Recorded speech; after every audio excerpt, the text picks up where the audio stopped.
As much as we're going to do. Okay, council, it is 6 p.m. on Tuesday, January 27th, 2026, and I will call this regular meeting of the Barre City Council to order. First item on the agenda is adjustments to and approval of the agenda. Any adjustments? I believe, Mr. Manager, you do need 2 executive sessions. One was warned under litigation. You also have requested one under personnel, correct? Yes, thank you, Mayor. Okay, anything else from the council? No? Okay, then a motion to approve the agenda as presented would be in order. So moved. Thank you. Moved and seconded. Any discussion? Hearing none, all those in favor of the motion as presented, please signify by saying aye. Aye. And those opposed? Thank you very much. Council, next item is visitors and communications. Anyone wishing to address the council regarding an item that is not on the agenda? Okay, seeing and hearing no one. Council, I do have one item I'd like to present to the council. I emailed it to you this afternoon. This is a letter that I would like to send. I will be sending on behalf of myself. However, I would like to send it on behalf of myself and the Barre City Council. I provided all of you with a copy of that letter. It has to do with the governor's recent statement in the wake of what I consider to be unnecessary and tragic deaths of American citizens in Minnesota. If there's no objection from the council, I'm going to ask that the letter be read into the record, and also I will be sending that letter on the council's behalf and myself as well. So if you wouldn't mind, ma'am, reading that into the record.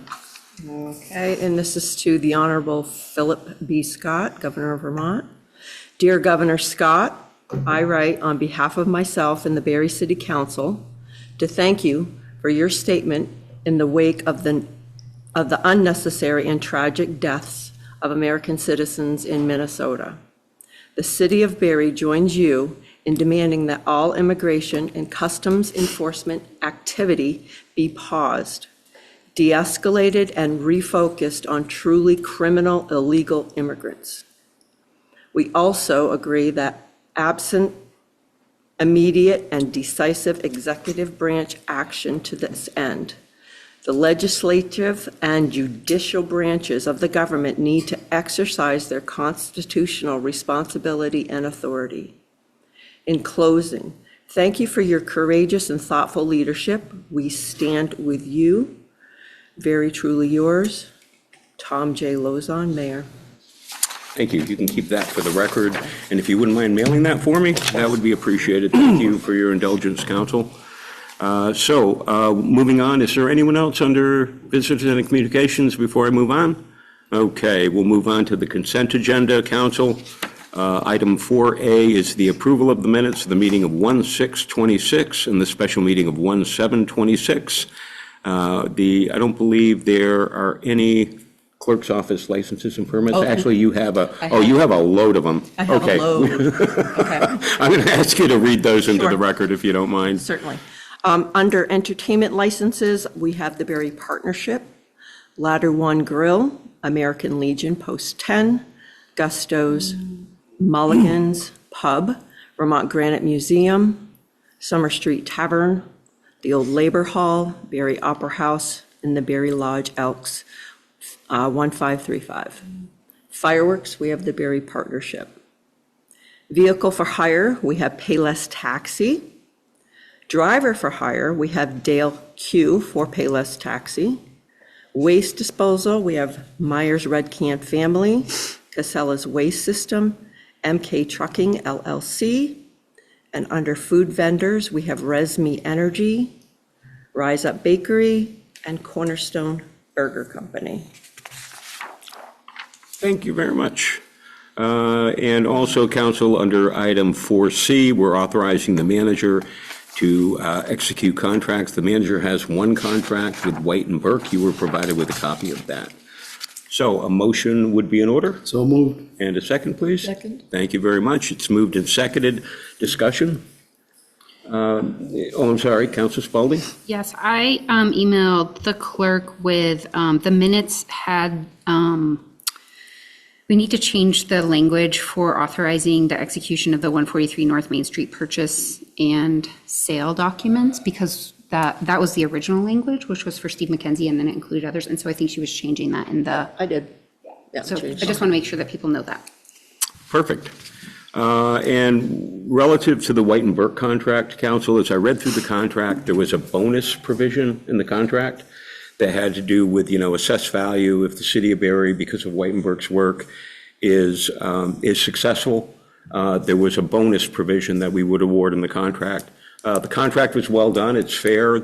I don't mean at all to impugn, and Stephanie's on the call, on the meeting with us now, to impugn the work of White and Burke. They have done some incredible work for the city, but I'm cheap, okay? and I do this a lot. So I would just like the manager, I spoke briefly with the manager about it. I'd like the manager to speak with Ms. Clark and see if we couldn't perhaps, because we are paying an hourly rate, and then in addition, we would pay this kind of, bonus commission if we're very successful, and I hope we are, but I'd like the manager to have a further discussion with Stephanie regarding the bonus provision of the contract and seeing if we couldn't get some sort of reduction relative to the hourly rate that we've paid them.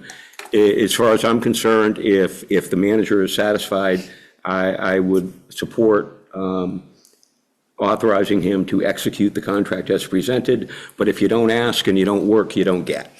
So if that's okay with the council, we could pass it in that fashion. Yes. Mr. Mayor, sorry. I might be saying what you were, when I read through the contract, it sounded like the hourly rate would be credited against the bonus?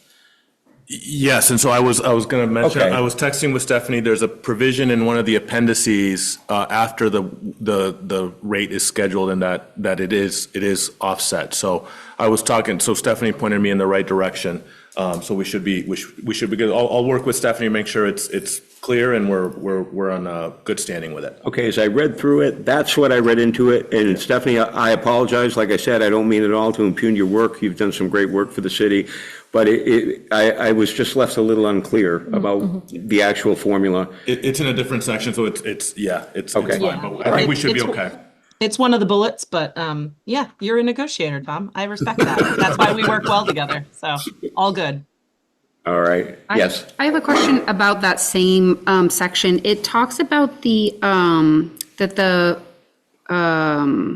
it's going to be based on the taxable value as set forth in the grand list of the city of Barre is equal or greater to 200% of the FY26 taxable value. Well, FY26 is Now, so it's Yes. this year's yes, before we are reassessed. that is correct. Okay, I just wanted to clarify that. Thank you. Yeah. Okay, great. Yeah, so that's why I just wanted to be clear on those points. As I read through them, I had the same, Okay. but I'm also confident that Nicholas can take it from here. So any further discussion on the consent agenda, council? Hearing none, all those in favor of the motion as presented, please signify by saying aye. Aye. And those approved, those opposed? I feel like it's been about 2 months since I've presided over a meeting. I think I'm off my game. It might be the Pats. I might still be giddy. And thank you for the red, white, and blue. Yep. Don't give it up. Undefeated. We got one more. Yep. Okay, so council, we have 4A, approve the city warrants. We'll be approving the week of 1/28/26, and we'll be ratifying the weeks of 1/14/26 and 1/21/26. Motion would be in order. So moved. Thank you. And a second, please? Moved and seconded. Any discussion? Hearing none, all those in favor of the motion as presented, please signify by saying aye. Aye. And those opposed? Thank you very much. I'm abstaining. Oh, I'm sorry, your abstention is noted. See, I'm off my game. Ms. City Clerk? I just have one quick piece of advice for you. With the elections coming up, I want you to think ahead about absentee ballots, considering Monday's weather. That could again happen on Election Day. So the sooner you get your requests for absentee ballots, we can get them out to you sooner. And I would definitely take at least a week's prior to the election date to get them in the mail. Great. Thank you. Any questions for the city clerk?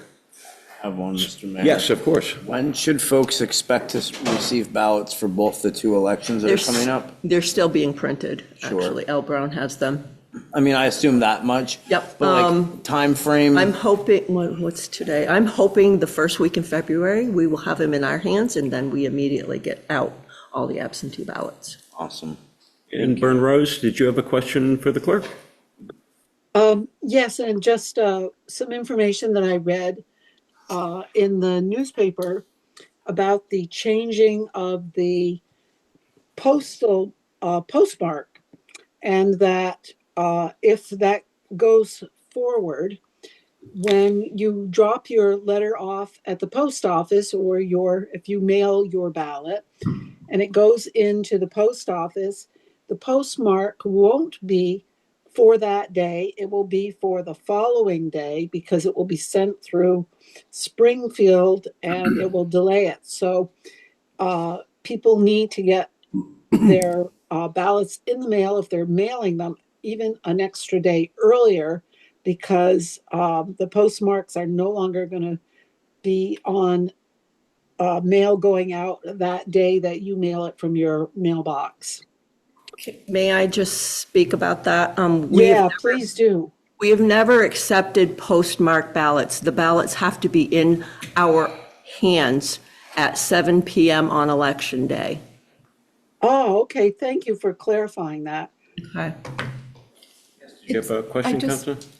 I also have an observation. It's also true, though, that if you put something in the mail in Barre, it still goes to Springfield or somewhere else to be processed and come back to Barre. So you still do need to allow extra time. I mean, my advice, But- if you are walking to the post office in Barre City Yeah. to mail a ballot, cross the street to City Hall and bring it into our office and just save that whole Very little good piece. advice. And if you're not mailing it at the post office, the clerk always has a drop box for you. The drop box So is even if always you're, available. and look, there are members of the Board of Civil Authority, justices of the peace, and the city council. Look, I'll pick up a ballot. And I've done that before for neighbors when they're not able to get around, and, it's not a big deal. But the main thing is, we get the ballots to you in plenty of time. So just, please we want you to be heard. So just make arrangements in plenty of time. It's a little different with the post office. They're struggling. We all know them. I love our carrier. I don't know what Karen and I would do without him. He's wonderful. He's cheerful, but, they're like so many businesses, they're just understaffed. So just allow a little extra time this year and we'll all be fine. Could I ask Yes. a question? This isn't about ballots, but with the postmark, does that count for tax, like paying your taxes? And Sure does. Postmark does So count for that's paying taxes. water bills. Water bills, So taxes. that's important to know for those things. Correct. Okay. Yes. So maybe not for ballots, but for all the other things, it is Correct. important. Correct. Okay, thanks. Yeah. Little tip, though, you can actually go to the counter and you can hand it to the folks at the counter, and they will And they hand will stamp it, and they will stamp it give you, right there. they will give you what's called a certificate of mailing. So they'll literally stamp a little piece of paper saying, you mailed this on this day. Yeah, but if you're going to do that at the Barre City Post Office, to Cheryl's point, you gotta walk across I and get get a it. receipt. It's a little bit of adjustment, but the main thing is just, hey, try to be early. Yeah. And you'll be okay. One question I had, Cheryl, was, first of all, thank you. I know you've been, because we're having some work done at the auditorium, I know you've been trying to make arrangements for alternate polling places. And one of the solutions you came up with, I don't necessarily disagree with it, was for some of the elections is second floor at Alumni Hall. Correct. And the only observation I want to make is the elevator is slow and those stairs scare the hell out of me. No, they do. For some citizens who aren't quite as ambulatory, I don't know if there's any other arrangements. I do have, what I have reserved is both the Washington Room in Alumni Hall and the BOR. The BOR would be fine for possibly the May and the August for temperature-wise, but the ice will be in November, so we would not be able to use that site. Right. Any three of those complexes are approved in the Vermont elections. Could we use the basement? That would be a Tom question. The Okay. entire building is going to be under construction, whether it's storing the equipment that people are using, so. Right. Just a thought. I mean, it was just an observation. Like I We are said, definitely you using the worked really basement hard. You did a for- great job. For the but- Barre Unified Union and the CVCC. We're definitely using the basement for that one, but as of April 1st, we really don't have access to the auditorium until possibly November. They're shooting Yeah. for November 1st as a, really hopeful date. Right. So by then, Tom, wouldn't you think that, He probably. given the would date have of the it. election, if they're shooting for November 1st for a completion date, I mean, I can't imagine on November 1st, under any circumstances, it would be full of contractors' tools, and, by that point, they're winding down. And I'm just waiting till we get the construction schedule Mm-hmm. in place before I say definitely yes. Right. Okay, like I said, just an observation. Those stairs are, really steep, and, the elevator is not, it's not the Marriott. So, How many square feet really do you need? 2,000, 2,500? It's still this, could be a construction, it could be still working in any of the entrances. okay, just something to keep in mind, but you did a great job. I appreciate the work you put into it, but like I said, that was my only reservation that I wanted to express rather. Anything else, counsel, for the city clerk? Then we'll move on to the Liquor and Cannabis Control Boards. I believe you have, We have one. Yep. Summer Street Tavern has applied for their outside consumption permit, and it has been vetted through both the fire marshal and the chief of police. motion would be in order? So moved. Thank you. And a Second. second? Thank you for your second. Is there any discussion? Hearing none, all those in favor of the motion as presented, please signify by saying aye. Aye. And those opposed, thank you very much. Liquor and Cannabis Control Board is adjourned. Mr. Manager. Thank you, it's all Mayor. yours. Appreciate it. Couple updates for the council today. One is that the budget survey closes tomorrow. Disappointing. We only have 136 responses so far, which is way down from last year. So unless there's a bunch of people who've been waiting for tonight's meeting to do theirs, we're probably not going to meet the target. And so we are planning it'll close down tomorrow at noon. We'll shut it down, take it off the website, and we will have results for you at the next council meeting. So that will be one of the data points we'll have for you next week. Number two, on the recreation side, we plan to start skate rentals at the BOR this Sunday. As I mentioned, Michelle was able to work to get a donation of 10 brand-new skates. They're adjustable size skates, so they're really good for the building. We have a range of children's sizes right now to start.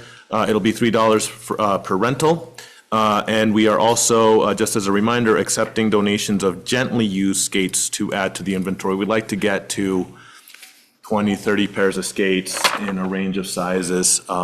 So if people do have, I dropped off my donations today. My kids outgrown skates, and so if you have those lying around, they're in good shape. We'd be glad to use them at the BOR for people who are looking to skate and don't have any. CDBG DR Round 2 update. You may have seen in the paper this weekend, the Round 2 hearing notice was published. We noticed two $10 million projects. As I've mentioned, we're not planning to apply for two $10 million projects, but we are hedging our bets and not negotiating against ourselves like we did in the first round. So the $10 million notice in the paper allows us to basically apply for anything up to $10 million without any sort of penalty or risk. We expect, the projects to be roughly in the same ballpark total that they were last time, which was $8 million total. Now it'll be, of course, two projects instead of one, as we've split out the acquisitions from the elevations and buyouts. We are anxious to get started on the actual application. We are still waiting. There's a really one of the property owners in the north end who owns several of the properties has a concern about some of the provisions regarding elevations and resale of the buildings if they accept a grant. So we're waiting for answers from ACCD before that person decides whether they want to be part of the application or not. And so we really can't get started until that person has their answer, and we're waiting for that from ACCD. So that said, we feel really good about it. We had the narratives were written for these grants last time, right? The narratives really won't change much, and so the feedback we got was that there were concerns about the acquisitions not having developers, which I've mentioned to you before. They had some questions about some of the budget provisions and the elevations and buyouts. But other than that, the narratives, we feel really good about where those are. So we don't expect a huge lift once we have sort of the inputs about who's in and who's out. And then just finally, just kudos to the Public Works Department. A lot of snow fell the last couple days, and I think they did a really good job. I gauge these things by how many calls I get, and I didn't get many. And so I think for the most part, they just did terrific work with really difficult storm conditions.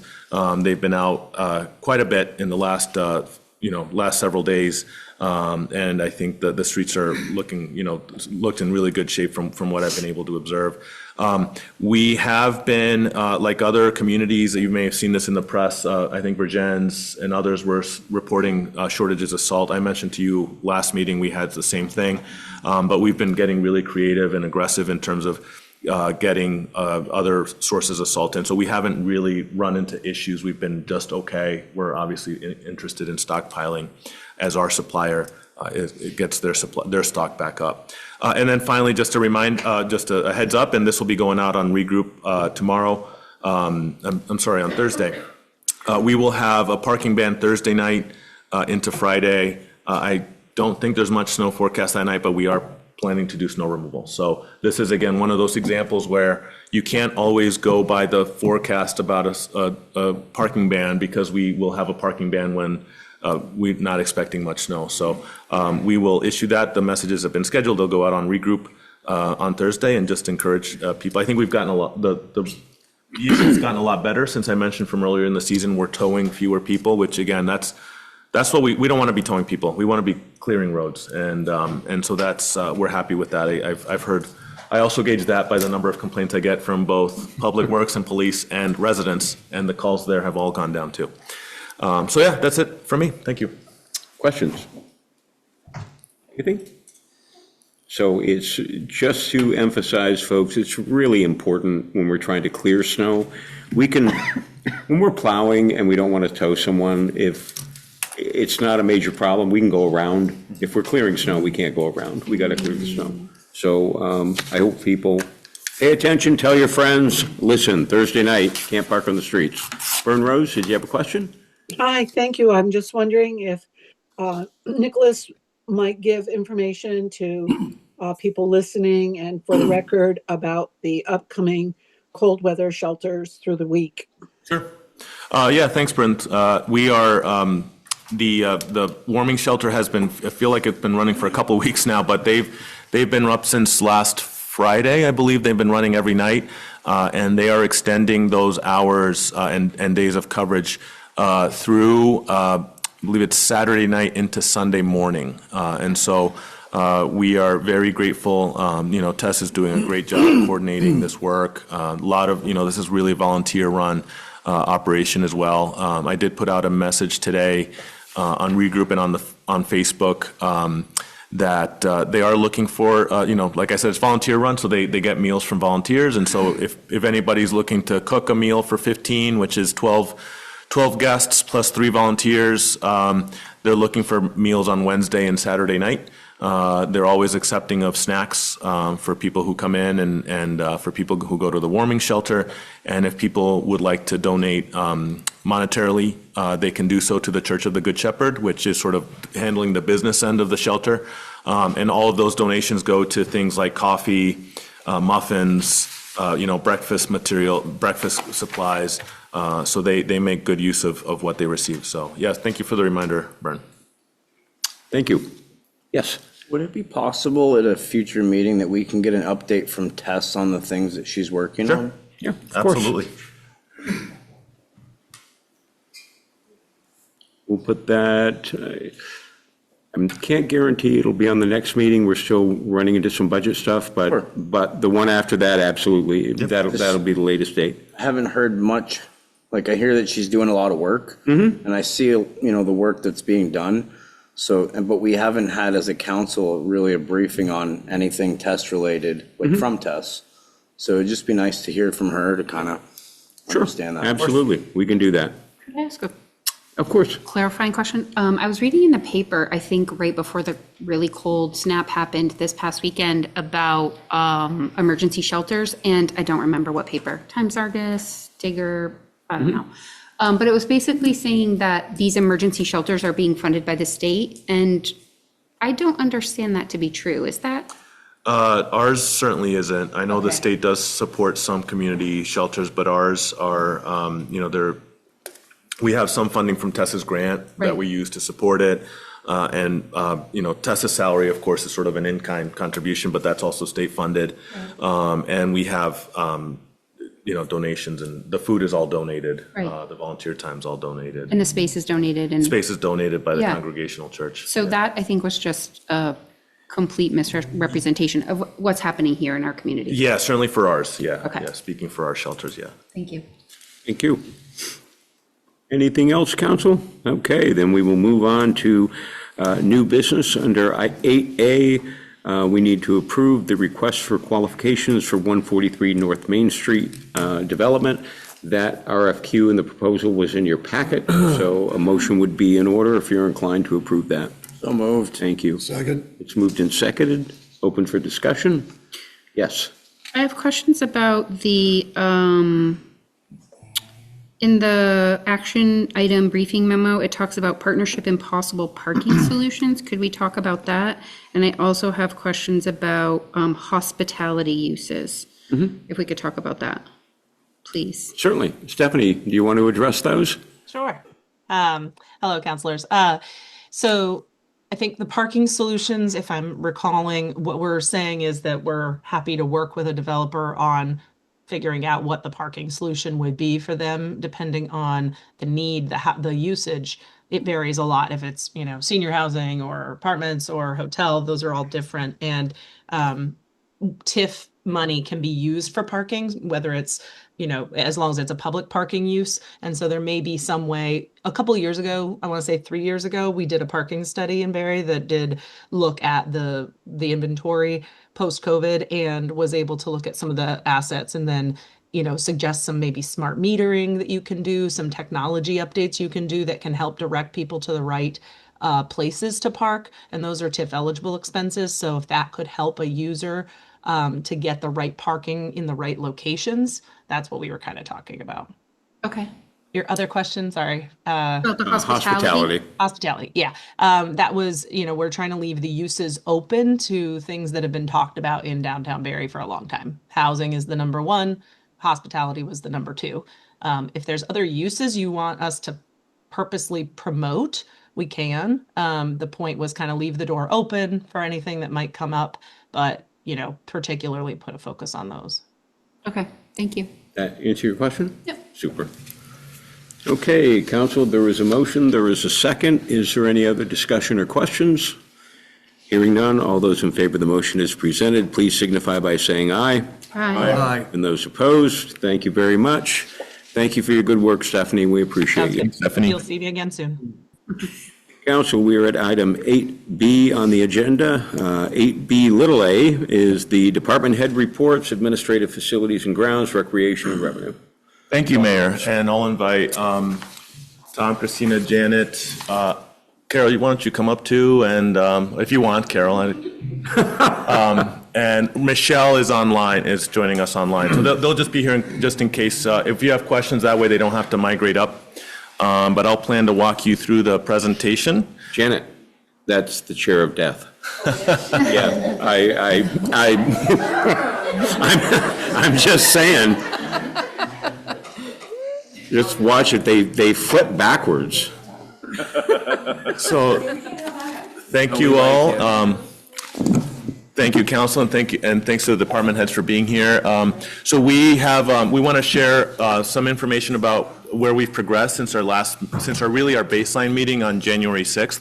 And what we've done after we had that meeting, which was really helpful, we got some really good direction from you. We met as a department head leadership team in what we call our budget congress. And this is a process I've described where we all get in the room, we have, we take the direction that you give us at that prior meeting, and we get to work finding, we basically adjust expense lines that we know need to be adjusted either upwards or downwards. We intentionally look for savings and cuts and efficiencies. And then if there are things that we need to add, we do. And in this case, there were, based on your direction and also on things that we've observed. So the outcomes of our process were we identified $323,000 in new non-tax revenues. So that helps, right? Every dollar that we identify that is coming from something other than taxes reduces the tax burden. And so that's why that's in green. Green is good. We also found $113,000 in savings and cuts, and this is from, we're really past the point of service reductions. We've unfortunately cut a lot of things, right, because of the circumstances of our budgets. There's not a lot left to cut. So really, these represent a lot of re-estimates, efficiencies that we're finding we can sort of cut on the margins. There's really no big programs or offices or departments or functions to really get rid of at this point. We're pretty bare bones. And then, there's a big red number here because, as I mentioned, we also look through the budget and we see, wow, that's, we were really off last year in estimating X, right? And so we should really, how is it looking this year? Oh, it's looking like it's tracking more like last year than the year before. We should adjust that upwards, right? So we serve no one. We don't serve ourselves, the department, the residents. If we underestimate expenses and spending, it doesn't help because we still have to pay for the expenses, right? So we do make upward adjustments where we need to. This number here, the 170,000, a big part of that also are the priorities that the council laid out for us, right? So we have added almost $47,000 to support the return of the bees program. And we've added from the baseline budget, you saw we added about $49,000 to basically reconstitute the recreation department, right? We're trying to rebuild it. We took some big savings there in the last couple of years because out of necessity, and now based on the direction we've got, we're rebuilding it, and so that's going to also cost some money. We also, another big chunk of that was $23,000 for pothole repair. I think we all lived through last winter. We are living through this winter. These are tough winters. We made an adjustment in our budget to account for that because it's become really, really challenging. What was the percentage upward, give or take? Just give or take. Christina, do you have that handy? So while Christina finds that, sure. Basically, when we net that out, we add we added the non-tax revenues, we add the savings, we deduct the new expenses. We still came up with $265,000 in what amounts to basically tax relief, right? Because it's non-tax revenues plus tax savings, right? So those are both helpful numbers, and we end up in that 265 range. Christina, do you have a number for the mayor, or we'll come? Oh, she's looking. Oh, no worries. You're looking for the percentage. Yeah, I just wondered that $23,000, what the percentage increase was. On the hot mix. All right. Yeah. I'm sorry. Can I ask a question? Sure. On the recreational department, is that for personnel, the 48,000? How do you revamp their?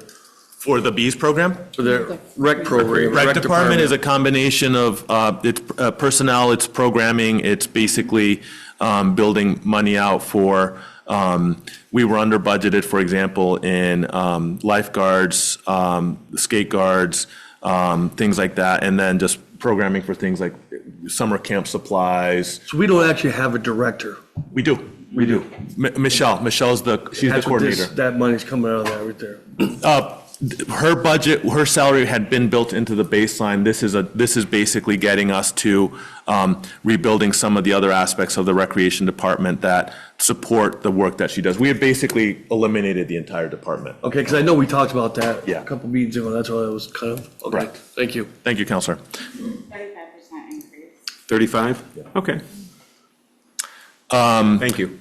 So what we're at now is based on those adjustments, a general fund budget of almost $8 million, which is, as you can see, the 26 approved budget number was $14.7 million. That is a 7.24 increase in year-to-year expenses. Now, we talked a lot about the last meeting about how difficult it is this year it's going to be to talk about a projected tax rate and how we're going to try to really not do that, that it's really important this particular year to focus on the expenses because that'll be a better gauge. One other measure that we think it's not a projected tax rate number, but it also will give people a good proxy for where we are, is the increase in the amount that needs to be raised by taxes to support the general fund budget, right? So this is, if you go to the line by line, and it's the first page is the revenue, you'll see the general taxes line. That's how much we, city staff, and ultimately city council would be asking residents to raise to support our budget, right? There's other things that they'll be asked to raise money for, like they'll be asked to raise money for voter-approved assistance. This doesn't include the Washington County tax, which we do have to raise anyway. But just, it's a good proxy, we think, to give you a sense of what our budget is doing, right? And it gives you a sense that if we have to raise 6.6% more in taxes, if generally speaking, the reappraisal, some people will move sort of around the average change, it gives people a sense of what might happen to their bills. So it's a proxy, it's not perfect. We're not telling people this is how much their bills will go up, but it will hopefully give us some more information as we continue to talk about the budget. So I want to be very transparent about what that number is. It's just to help us have another sort of data point to look at and see what may be happening. So we're not at the number you gave us. You gave us a 5% target. That said, we're also doing everything you asked us for, which is a bees program and a recreation program, right? So I think we feel, could there be room to move? Absolutely. But also we're at sort of a 7.24% increase in expenses, 6.6 increase in amount of to be raised by taxes. We're about 1.5 to 2 points above where we all want it to be, but we're also doing everything that had been identified as a priority. Yes. One other question to throw in there. I was pretty adamant about a $150,000 increase in the paving budget. Mm-hmm. That would not be reflected in the 6.6, correct? That would be outside of it. Okay. Yes. We're trying to, that number, that 6.6. No, I get it, and I appreciate your explanation. I just want to make sure I fully understand things, that's all. Yes. So tonight, one of the things we like to do is sort of dive into the more detailed budgets of the offices. We have a long lineup for you tonight with our partners. So tonight we're trying to take some of the smaller offices, even though these are still big parts of our budget and important services, they tend to be on the smaller size of the numbers. Doesn't diminish what they do, but it'll help us sort of focus on their functions as well. So what we're covering today is what we're broadly calling the administrative offices. That's my budget, the finance department, Janet's office, Cheryl's office, right? So these are pretty simple budgets. They basically are people and benefits and things like that. There's really not a lot in these, and so that's why we'd like to sort of clump them together because we serve very similar functions, right? We do different jobs, but very similar functions and costs. Facilities and recreation we'll cover tonight. We'll talk, and that also includes cemeteries, of course, and we'll give you, sort of the changes we're proposing on the revenue side, and then, of course, tonight you'll hear from the partners as well. So this is really informational. This is so council, you and residents can see what the organization looks like. This is basically the direct reports to me. You see there's a couple of dotted lines between me and you to the city attorney and the treasurer. I have an executive assistant. All the department heads report to me. Chris reports to me. After the clerk and treasurer position were split up, the delinquent tax collector also reports to me now. And then we have two positions that are currently non-general fund funded, which is the housing and homelessness liaison, that's Tessa's position, and the recreation coordinator, that's Michelle. So we brought back Michelle's position as the rec coordinator through temporary ARPA funding. That's why we're having to rebuild it back into the general fund.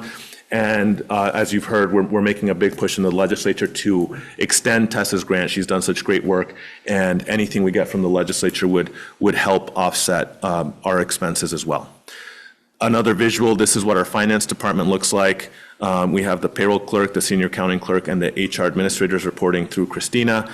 And after we split the clerk treasurer position, the assistant treasurer is also reporting up through her as well. This is Janet's office. We have Janet. Janet has 2 staff, the assessing clerk and the permit administrator.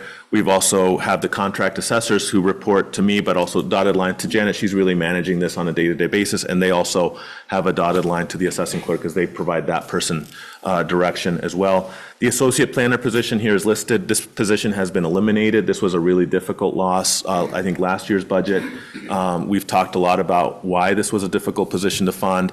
My position is, and of course this would be something that would come to the council, but I think if we found the right candidate, that they walked through the door and they were able to do it for a reasonable price, we would try to find a way to get somebody in that role, even if it's not funded. We wouldn't do that on our own. We would come to you, but we haven't added it back to the budget because it's been so difficult to fund.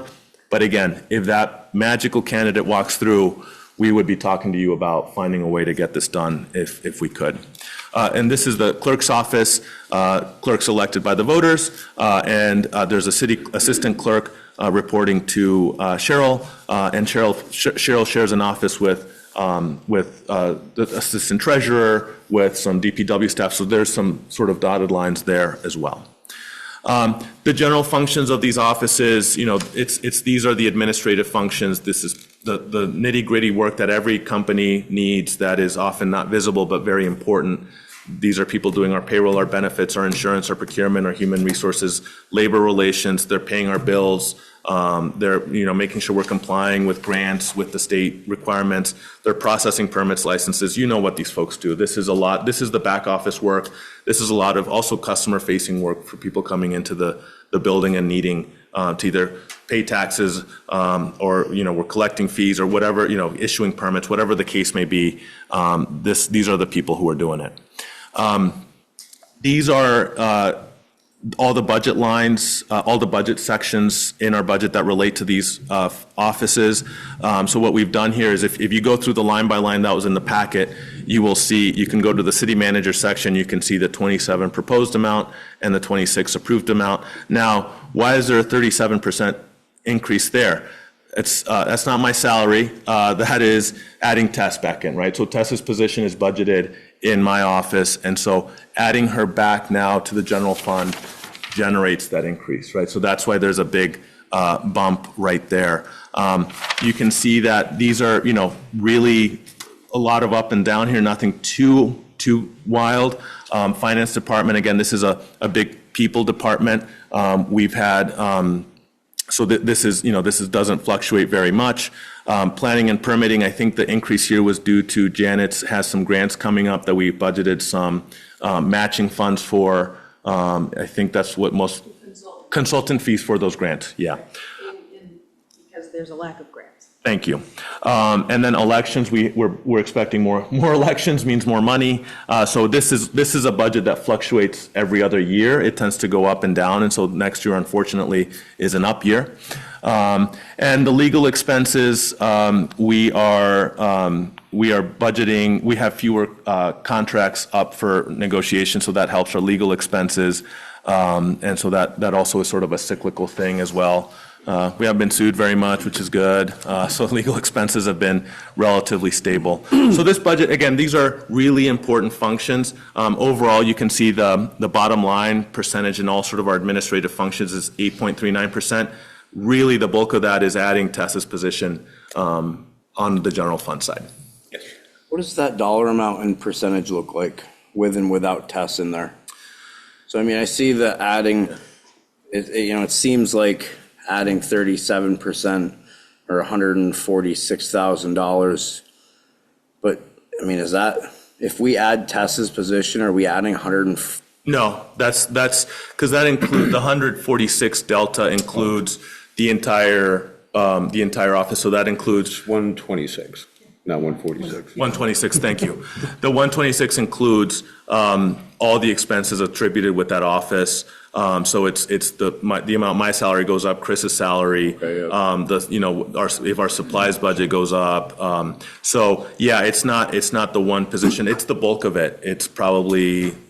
And health insurance. And health insurance, thank you. But Back to my basic question, what does her position cost us Okay. adding it into the budget? That's what I was gonna ask.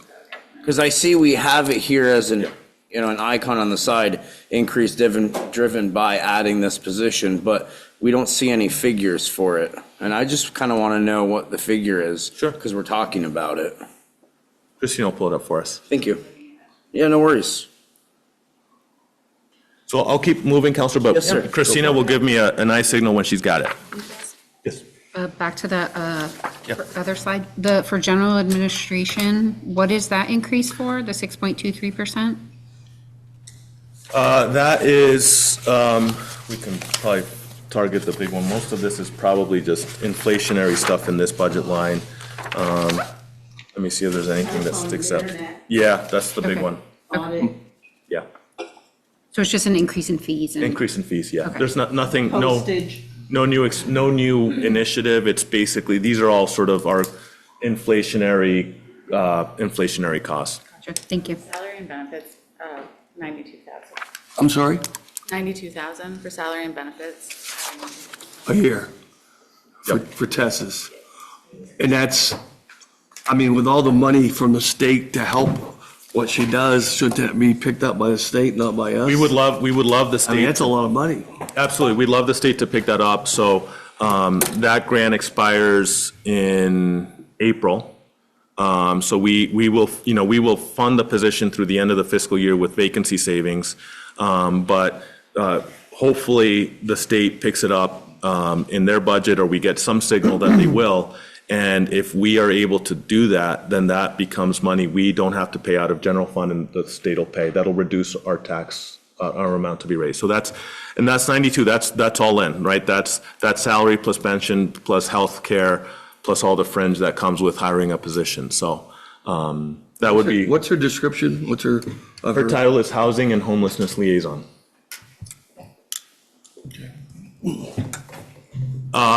Moving, so this is now shifting to facilities, grounds, and recreation departments. This is, so facilities and grounds director is Tom, and he has reporting up through him, the cemetery's 4-person and 3 seasonal staff on the cemetery side. And then the facilities 4-person and maintenance staff, 5 maintenance staff, reporting up that through him as well. Michelle is online. She's our recreation coordinator. As I mentioned, this position currently is ARPA funded. We are adding it back to the general fund. And she has reporting up through her. These are seasonal staff, so BOR staff, that'd be a skate guard and a cashier, and then all our pool staff, which is our pool director, lifeguards, and the cashier at the pool as well. These, so together, these offices, a lot of visible work as well, right? They maintain our parks, playgrounds, fields, and green spaces. That's all the mowing, raking, general landscaping care of all those spaces. Michelle schedules, plans, and implements all our recreation events, which we've really, really done a lot of this year. We've done, we're really taking advantage of the facilities we have. We're bringing in a lot more people into our buildings with a lot of really creative programming. This department, Tom's staff, they basically run the recreational facilities. So these are the people driving the Zambonis, the people who are tearing up and setting up events at the auditorium, and helping maintain the pool. Of course, they do all the cemeteries and burials, and of course, in the summer, that includes all the landscaping work that the seasonal staff does as well. Michelle in particular is managing all the city rentals, right? So that's a portfolio she's taking on with all the rentals of all our spaces. If you haven't been to Alumni Hall, I encourage you to be up there. The rooms up there have really been transformed. And then one really important part as well, they do all the cleaning, custodial work in our buildings, and they conduct routine maintenance and repairs in city buildings. That's on Tom's side as well. So those are the general functions. Again, very visible jobs as well. They're also really important to our non-tax revenue. That's really a big part of, sort of Tom's portfolio is the people who are renting the BOR, people renting the auditorium and all our spaces. That's a big chunk of non-tax money we're making. Fern Roses online has a question. Fern Roses online has a question. Oh, Mr. I'm Mayor. sorry. Bern, did you have a question? Yes, thank you. As we are ramping up the recreation, which I really appreciate, and we're redoing things at the auditorium and the BOR, the whole civic center. What are the plans for lockers and bathrooms? And while we're planning those for recreation, is there a chance that we might make seasonal lockers available for some of the unhoused people or folks like the man I met downtown this past week who carried around 2 sleeping bags with him all day long and wished he had a place where he could put them for the day so he would have them again at night. People that are unhoused are at risk of having their belongings stolen and spending some time with the shelter. I've come to appreciate that some folks are there for perfectly legitimate reasons and are citizens in our community.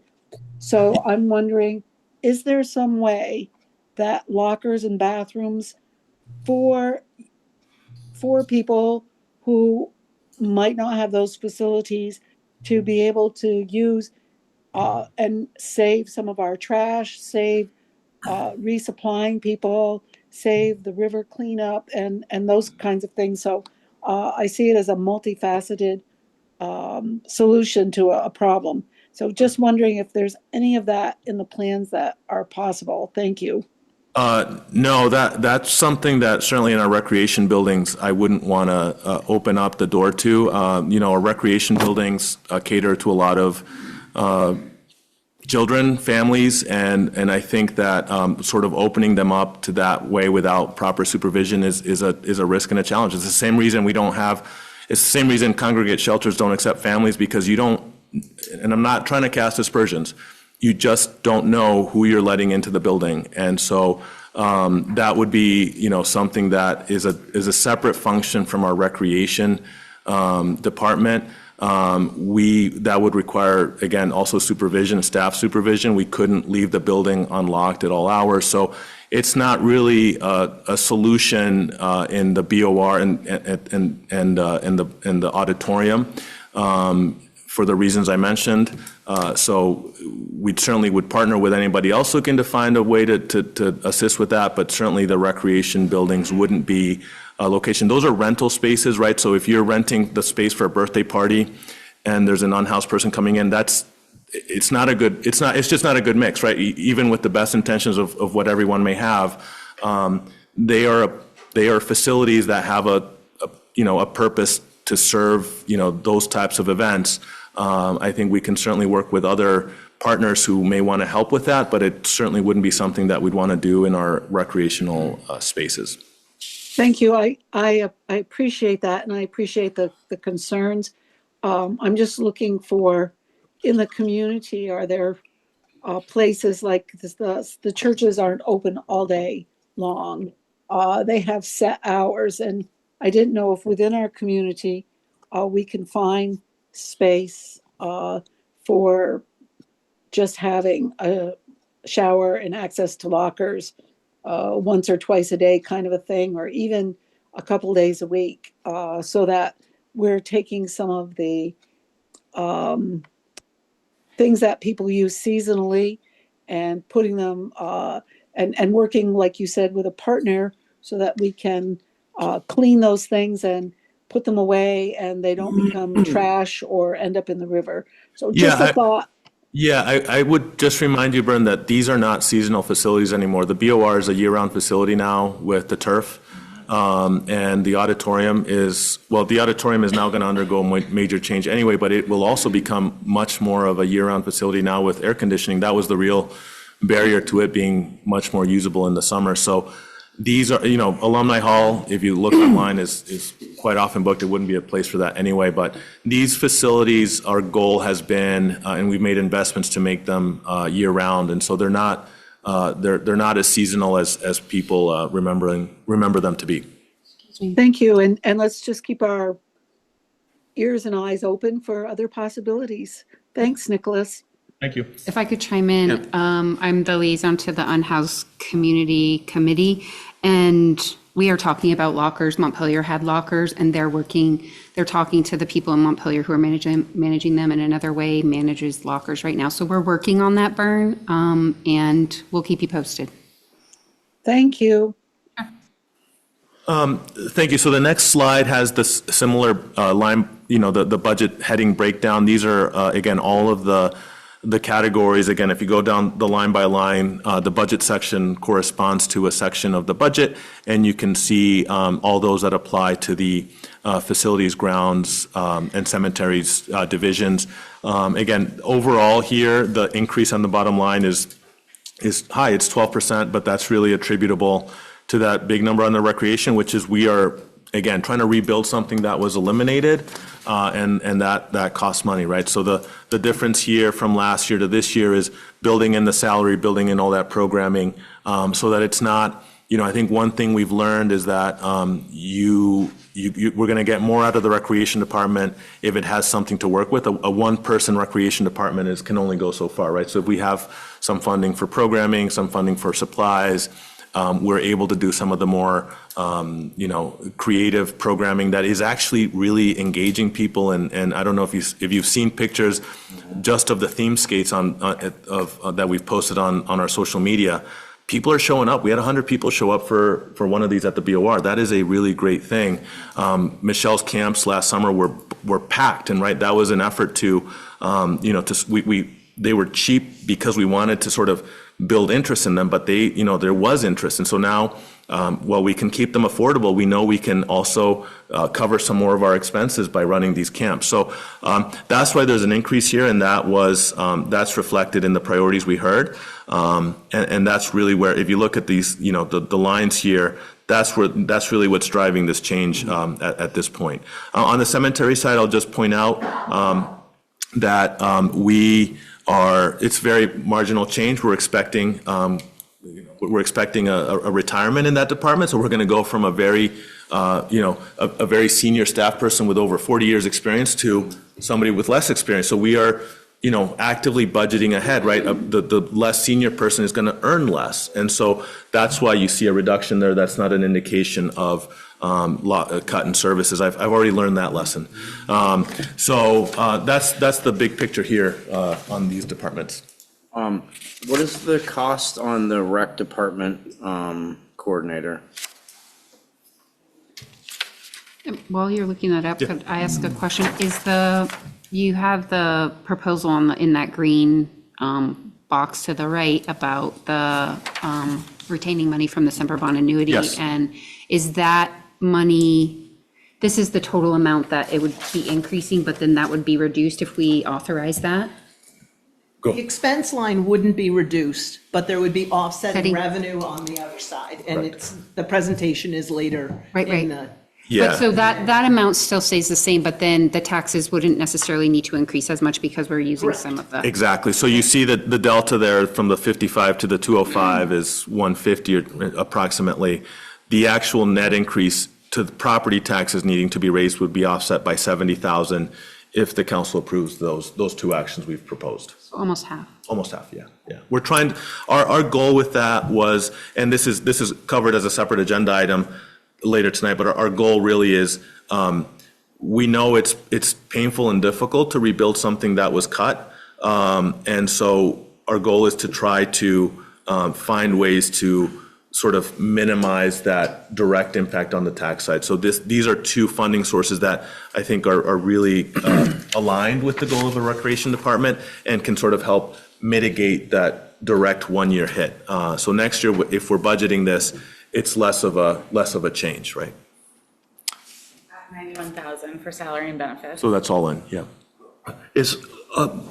So the rec department director, so she's also in charge of marketing, because as far as I can see, the BOR and the auditorium are our biggest bet for Barre, for money, revenue coming in. So I know that she's doing, or the person's doing other stuff, which is great, but so she'll also be doing the marketing to fill those spots, to get people to rent the BOR, rent the auditorium? It's a sort of a mix. That task is sort of split a couple places. So Michelle does some of that. Certainly, she's getting interest from people, and she's sort of giving people tours who want to host events there. And so that's certainly part of it. We also have Jim McWilliams, who's sort of paid separately. He's a contractor. He's paid from the Civic Center Improvement Fund. He's the person who sort of brought in all the dasher board ads, all the advertisements in the building. He also does a lot of that generating of events. So he'll organize the solstice events. So it's really sort of a mixed bag. We get cold calls. Tom and I will get cold calls from people who want to host events there, and it becomes sort of a team effort to make the pitch and make the sell. So it's not solely on Michelle. It's more of a team effort, depending on where the interest is coming from. So moving on to the revenue side, you've seen this slide lots of times, but it tells such an important picture, though. This is adjusted to account for the increases in non-tax revenue that we identified in the Budget Congress. So if you looked at the previous presentation we did, I believe the local revenue was at 78%. We're now down to 76%. That's being raised by local taxes. So that's good, right? We want that number to go down. And the city generated revenue went up. The federal and state assistance stays constant. But again, this is really important just so we remember that just like many of our expenses are fixed, we are also, heavily dependent on property taxes. And this slide, it probably looks different for other communities, but for the most part, many Vermont budget presentations, their slide would look similar to this. Like, we are all very heavily dependent on local taxes to fund our budgets. And so moving to the revenue side, and again, all these budget sections here correspond with parts of the line by line that you have in the packet. The general taxes, that's the 6.60% that I mentioned earlier. On the business revenue side, that's staying flat. So are the pilots. The fees we're projecting at almost 20% increase. I'll talk about where some of these changes are coming from on the next slide. Fines and penalties, also about a 19% increase. The reduction from federal and state assistance was loss of state grants from last year. We went down, I think, from 50 to 20, I think something like that. Rents and leases, we're projecting a small increase. And then service revenue is a big one, almost 10% increase here. I'll also talk about this on the next slide. Cemetery revenue, the increase here is primarily the addition of some money from the Cozy Fund interest that we are recognizing this year as well. And then the miscellaneous revenue, I think this was interest income, is that right? Yeah. So these are, that's the big picture on this slide. This is all the revenue lines. Slide 16 has sort of the details on where some of these changes are being driven from. So the fees went up about $110,000, and about 80. The biggest chunk of that was $82,000 is from increasing rental registry fee from $60 per unit to $100 per unit. That's a change. I understand that's something that we may hear about. Our perspective is that $100 is still pretty much in line. In fact, more affordable than many other communities charge for a rental registry. And so that is our, if we increase it by that amount, given the number of units we have, that actually generates quite a bump in revenue for the city. We're also counting on about $15,000 in parking meter collections. This isn't tied to any increase in the rates. This is just basically adjusting for the data we're seeing. We're seeing higher collections on the meter side. And then $13,000 on delinquent tax collector fees. We're counting, with a bigger recreation program, we're counting on more recreation fees coming in, right? The more we sort of put into it, the more we can get out of it. And then we have some public works fees as well for permits that we would count on as well for that budget section, that revenue section. On the fines and penalties, this is connected to the delinquent tax interest being the biggest driver here. 11,000 of 13,000 is accounted for that. Service revenue, I mentioned this was a big one. This is we are accounting for $150,000 in additional ambulance income. So this is a big revenue generator for the city. We have been traditionally very, very conservative in projecting this, but we feel very confident that 150 is still frankly a conservative estimate based on where we've been. So this is something that can help us. Again, this is a big number to help us reduce that tax burden, and we feel confident both in reaching it and that it won't leave us in a pinch because we wouldn't achieve it. So of the 183 we're projecting in service revenue, which includes things like rentals, the biggest chunk of it is from this ambulance revenue income. Cemetery, I mentioned just a little bit ago, we are projecting about 14,000 total additional in this section, and most of that, the 10,000, comes from recognizing additional cozy fund interest in addition to the 75,000 we had already assumed in the baseline. And then the miscellaneous revenue, as I mentioned, was $30,000 from interest income. So, oh, yes. Where is our local options tax income, or revenue, I should say? That's in the capital. Local options by our charter is restricted to streets and capital. Okay. So that's the revenue side. And tonight, we're also going to hear from our partners, Aldrich Library, BADC, and Barre Partnership. And their, this isn't a reflection on their requests or their value, right? We're basically bringing you, we currently have in the budget their numbers from last year, right? And again, not a reflection on the value they bring or how worthy their needs are. We don't assume, we let them come in and make their pitches. We don't see their pitches until we get them in the packet as well, right? So the only caveat to that, right, is of course that it's not included in the numbers you saw today, right? So I just want to be clear about that as well, that increases to their budgets also increase the numbers we showed you, but that's not, again, I want to be very, very clear, not a reflection on the merits of their asks, because they do some great work. So just want you to know as you consider it, what it might mean as well. So I'm happy to answer any more questions. Our plan, is next week we're meeting again, and we'll have the Public Works Department, Fire Department, and Police Department here to talk about their budgets as well. We will, of course, take into account any feedback we get today with our partner organizations, and any other feedback you have for us. This is a living document right now. We're still, it's adjusting and moving, and we want to get it right. So the only thing I will add before I turn it over, if there are questions, is agenda items C and D tonight are to basically give us your green light to effectuate that Semper Bond and Brusa Trust allocations that we talked about, right? So if you are not comfortable as a council doing that, we need to go back to the drawing board, because that is something that we are counting on. In fact, I should correct the numbers we showed you tonight don't account for the 10,000 Brusa Trust. So in fact, those numbers that'll help us, right? Because we're not counting it. But if you say no to that, that's just something we either need to be cognizant of or go back to the drawing board. So that's why we've put it on as an agenda item, so we know and have a little bit of certainty one way or the other as to whether that will be something we can count on this year. So anything, team? Good. Yes, did you have a question? Nicholas, I remember Tom mentioning a while back about collection of delinquent taxes, and I saw that you had a line there that it was going to be more aggressive this year. I just wondered how that happened or changed. It looks good. Carol? It's not a reflection of being more aggressive.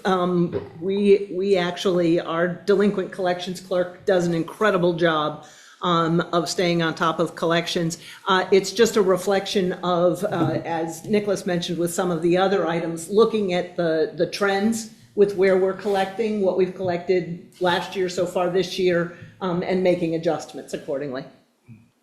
Okay. Just a couple of questions and kind of an observation. That's a significant increase in the rental registry fee. And what I sometimes am concerned about is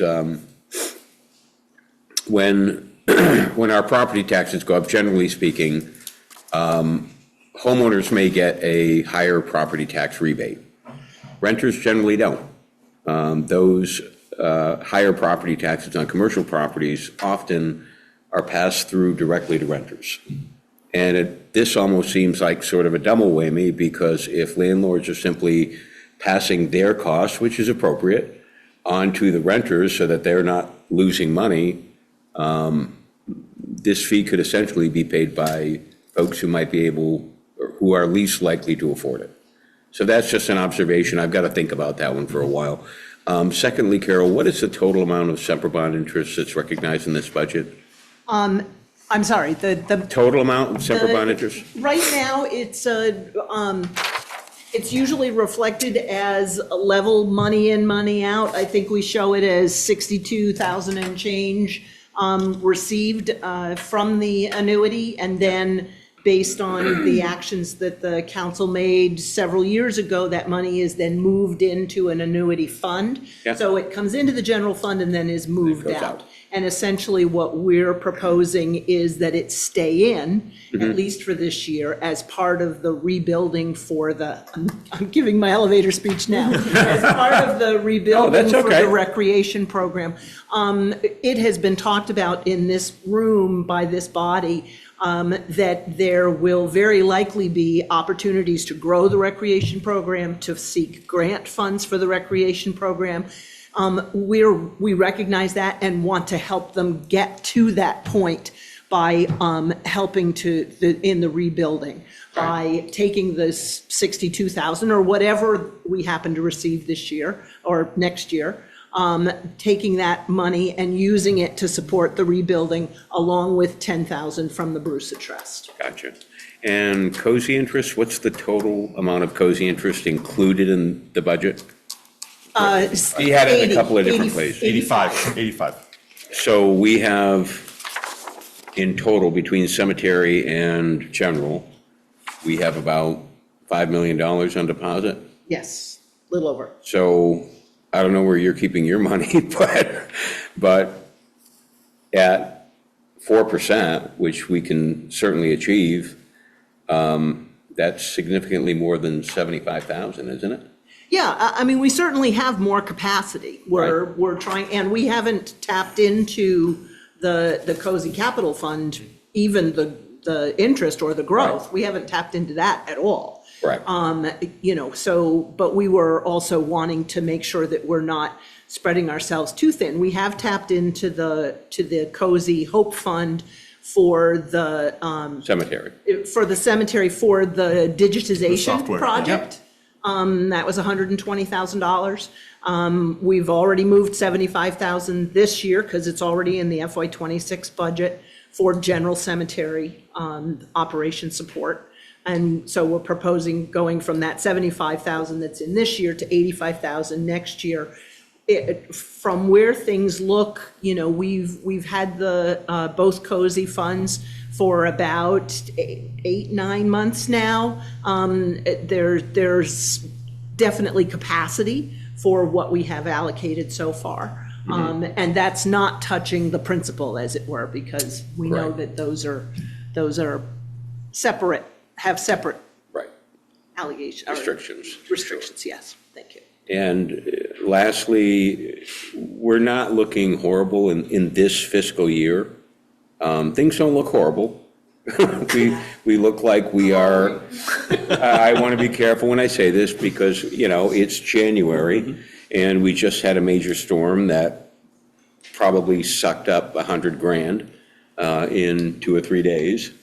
But we are looking at a surplus, so this budget does not include any carry forward or of any surplus. I thought correct? there was. We included some. 85,000. How much? 85,000 Okay. is being used out of the. So, I guess I'm just saying, look, you've done a good job, don't get me wrong, but we didn't quite get there with the 6.6. And I'm adamant about the 150,000 additional for paving, adamant about it. It's going to go into this budget, period. I'm 1 vote of 7, so maybe it is, it's got 1 vote. It isn't just a reminder, it's not Yeah. reflected in the budget. It's not because reflected in the it's not- 6.6. Right. So And it that wouldn't be, 150 is but going it to drive that reflected- 6.6 But up. it is reflected in the calculations for the tax rate. Correct. So I guess all I'm saying is, this is a long way from over.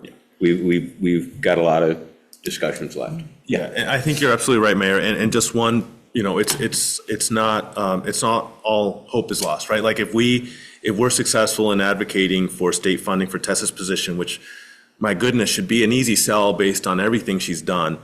That's almost $100,000 off right there. That gets us down to 5.87%. Right. We've already cracked the fives. It's another, $85,000 to $90,000 down from there to get to 5, right? So these aren't things that it shouldn't frighten us. I think that's why we feel confident about it. I think we feel good that this budget does the things that the council wanted to do, and it's still within striking range of where the council wanted to be, right? And if we get Tessa's position, that is a huge help to get us even closer to where we want, and we can get to that 5%, without hopefully doing something that's too painful. So I think we feel good about it for those reasons that we've started at a point where we are funding. We haven't been in a position like that where we've added something so significant in the past couple of years, and this year we did, and we're still really close to the target. Right. So, and we have real good pathways, I think, to getting there. So that's why we feel pretty good about it, that we can, we can get it to a place that there's just much more comfort. No, you've all done a good job. I mean, we've seen worse, Carol. We've seen. Oh, yeah. We've looked at much higher numbers much later in the process than we're looking at tonight. So this is. The one thing that I did want to, Nicholas talked about we talked last time we were talking about the budget about how we can't project a tax rate this year because of the reappraisal. We don't know what that's going to do, what those numbers are going to look like. But Nicholas and I talked about it afterwards and said the one thing we can do, because one of the numbers in that formula is the amount to be raised by taxes. Right. And the nice thing about looking at that number as opposed to just the expense number is that the amount to be raised by taxes takes into account the increases in revenue, the non-tax revenue that we find out. It nets things out. And so that's a really good approach to give us a truer picture of what the impact is going to be. Perfect. Council, any other questions before we move on? Sir. Okay, well, there's more to come. Thank you. Folks, thank you. Appreciate it very much. There will be more. And like I said, everyone, you're all welcome to stay, but I sure understand if you don't. Well, So I've got to come back. with that, you got to be at work in Waterbury in the morning, Carol. Don't get too comfortable over there, okay? All right, just saying.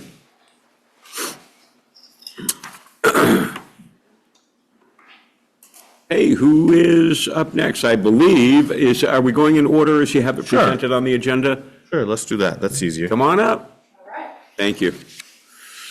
How are you?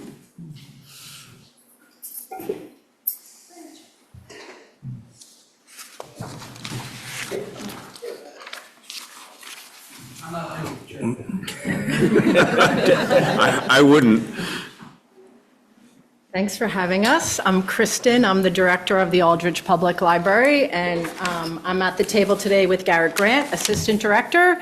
Nancy Pope is the chair of the Board of Trustees. David Sickle is the treasurer for the board.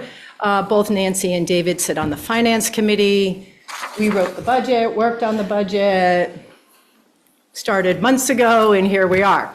I see that I have a few notes that I just want to start with because Byrne asked some really pivotal questions, and I see that Tess logged on.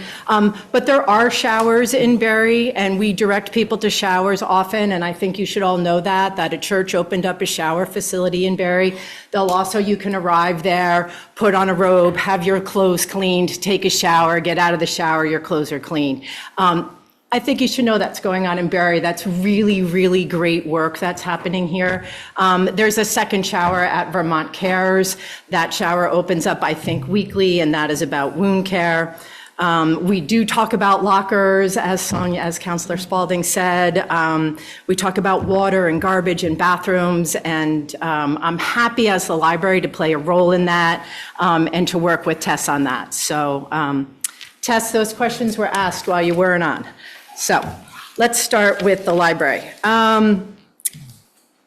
We we respect where we're at here, starting at a level funding, but it's not what we requested. For those of you who have read the budget documents, you can see that we did ask for a 5% increase. My fact checker.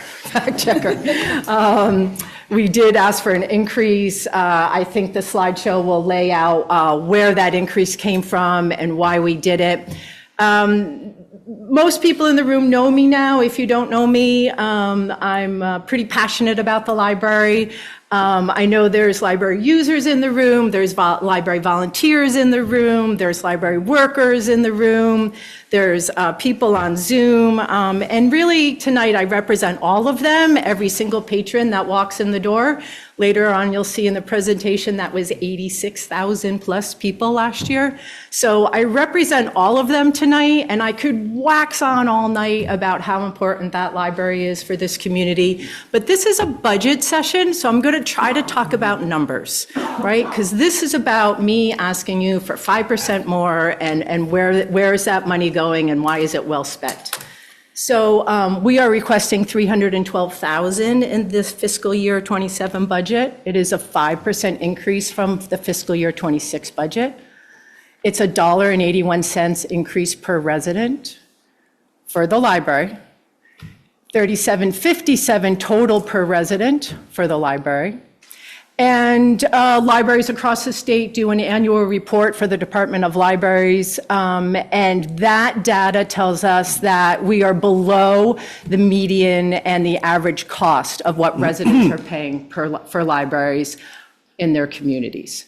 And we don't say that to you to say we should be getting $40, right, from residents. We say that to you to illustrate that we're respectful of where Barre City is in the tax scheme, where the residents are in the tax scheme, the issues that we face in the city and in the town. And so we think it's fair. We think it's fair, and it's what we need to run the library. We're the fifth, that data, so that's really fun data to look at, or maybe it's just fun to Garrett and I. Nancy likes it too. But that data tells us we're the fifth largest library building by square footage in Vermont, and that doesn't include the square footage of the York branch. We're one of 4 libraries in the entire state to operate a branch library. Our branch library is the York branch in East Barre, and we serve the 6th largest population in the entire state. So we're a big library, and we're doing big work, and that sets the stage for other libraries and mostly for our community. So where are the increases coming from? There are other increases within our budget. We highlighted the largest increases. It is a 4% union negotiated wage. We have 6 part-time people, 6 full-time people for about 9 FTEs. We have included some additional staffing hours in the fiscal year 27 budget. Overhead and maintenance and capital improvements sees an increase. We are constantly working on that old, beautiful, gorgeous, lovely, historic building, trying to provide modern-day library services in that gem. We are looking at lighting upgrades. We're looking at potential grants, and so we need to secure matching funds for some potential grants. And there are HVAC upgrades that are really moving up the priority list and smacking us in the face. Garrett and I called everybody today. We called the plumber, we called New England Air, we needed everybody today. So those are serious components of the work that we do and the cost of running a library. Health insurance had an increase, not as much as we did last year. We were happy about that. There are some increases on our insurance policies. We have a technology increase. That is the beginning of replacing computers in the library. They are aging out. You'll see in a later slide, we had over 5,000 people use the public computers in the library. They're doing a variety of things. I think I have notes about that in another slide, and we can come back to that. And again, that's only a phased approach to replacing computers, although we support that, because if we don't phase them now, then we have to replace them all next time too, right? So this is going to be a limp for us. We really do need computers replaced, and our phone system is out of date. But we're hopeful there's other pockets of money we'll go to, and we'll just start phasing things in. And then a utility increase that was based on actuals.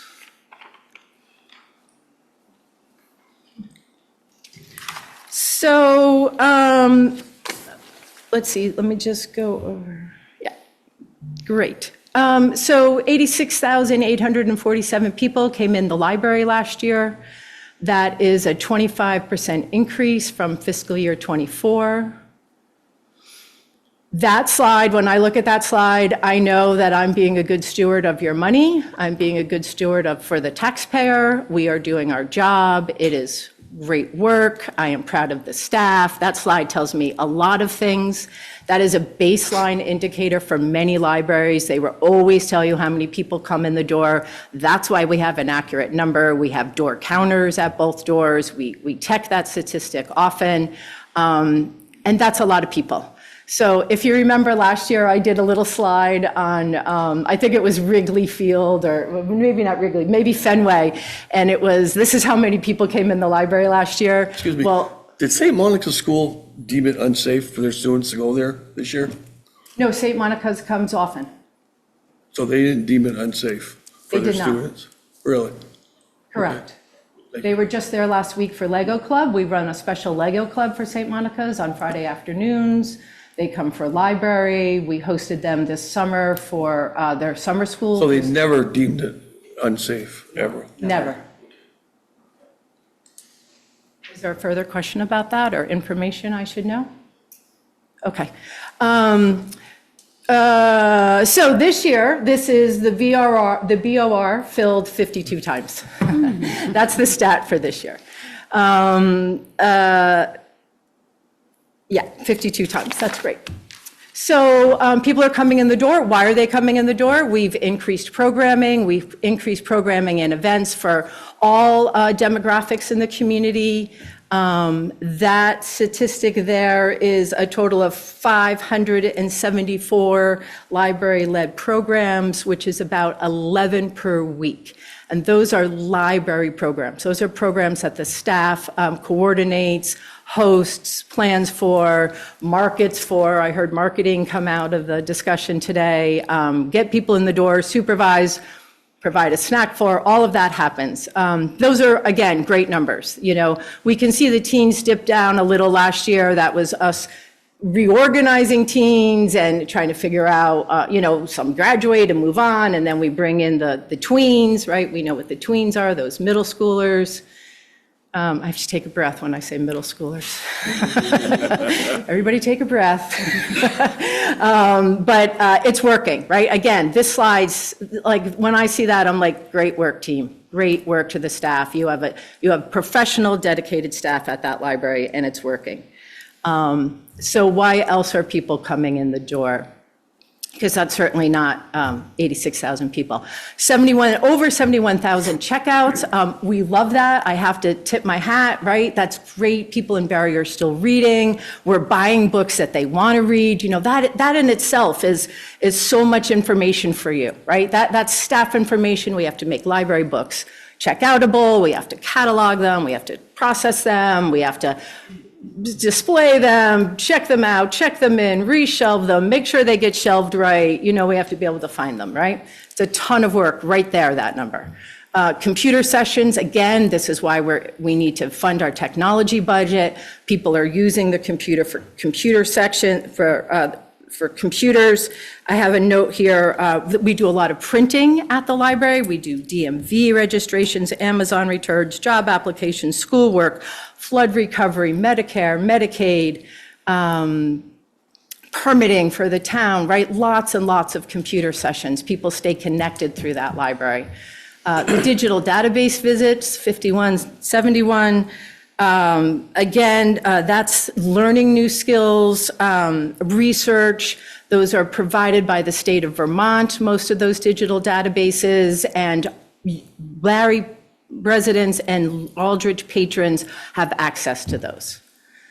And then we hosted, on top of that, 550 community meetings. And I just want to spend a second again on the community meetings. That again is it's over 10 a week, and that's scheduled meetings. Garrett reminded me of that today as we were coming over. That's not people that just walk in the door and are going to tutor or have a client or have something else that they just walk in and sit at a table. We're open to that and welcome that as well. But those meetings are where people are learning and growing and sharing and solving and supporting each other in this community. We have partners in the rooms there. We are doing Medicaid and Medicare enrollment, river access meetings, housing meetings, student absentee meetings. We've had both Barre City Chief of Police, Barre Town Chief of Police in the building, working with different community groups that we also get to sit at the table at and be partners with to continue to make Barre vibrant, healthy, livable, right? This is what's going on in that room. We have climate resiliency meetings, and we have a lot of Barre history in there, and I wanted to take a second to note that we currently have on display from the Vermont Ski and Snowboard Museum the lost ski areas of Barre, and if any of you remember skiing on them, come take a look. It's in the Vermont room. We have the panel, and we have a fun little thing there for you to do while you come in and see the lost ski areas of Barre. Great stuff in there. We are problem solving together, and that's where public libraries can really make a difference for communities. If we go back to that slide just one second, that is Catherine Patterson there, and she is with our children's circulation assistant, Rain Willis. Rain, born and raised in Barre, and a really strong member of our team at the library. And she is about to hand Catherine Patterson the book that she wrote. So that's a really nice moment there. And then again, there's the Milne Community Room in full use with some art on the wall. A little visual about what we're doing. And then, we also bring in other revenue. We have to make that budget work, not only with the city and town appropriations, but with our own fundraising and with our own endowments, which if you look in your budget narrative, you can see that's been a large increase over the last few years. The fundraising is, this is our biggest fundraiser. This is the Spring Fling. It's a great time. I want to make sure everybody knows they're invited. I wanted to get the date out there, so there's a save the date. Because, that's how it goes. We'll pick a date, and then everybody else will pick that same date, and then that'll be a mess. So we're claiming that date, April 18th. I'm remembering it as the Saturday after tax day. It's 6 to 9. It's a great time. We hope that everyone will come and support the library and maybe see what's going on in there, check out what's happening.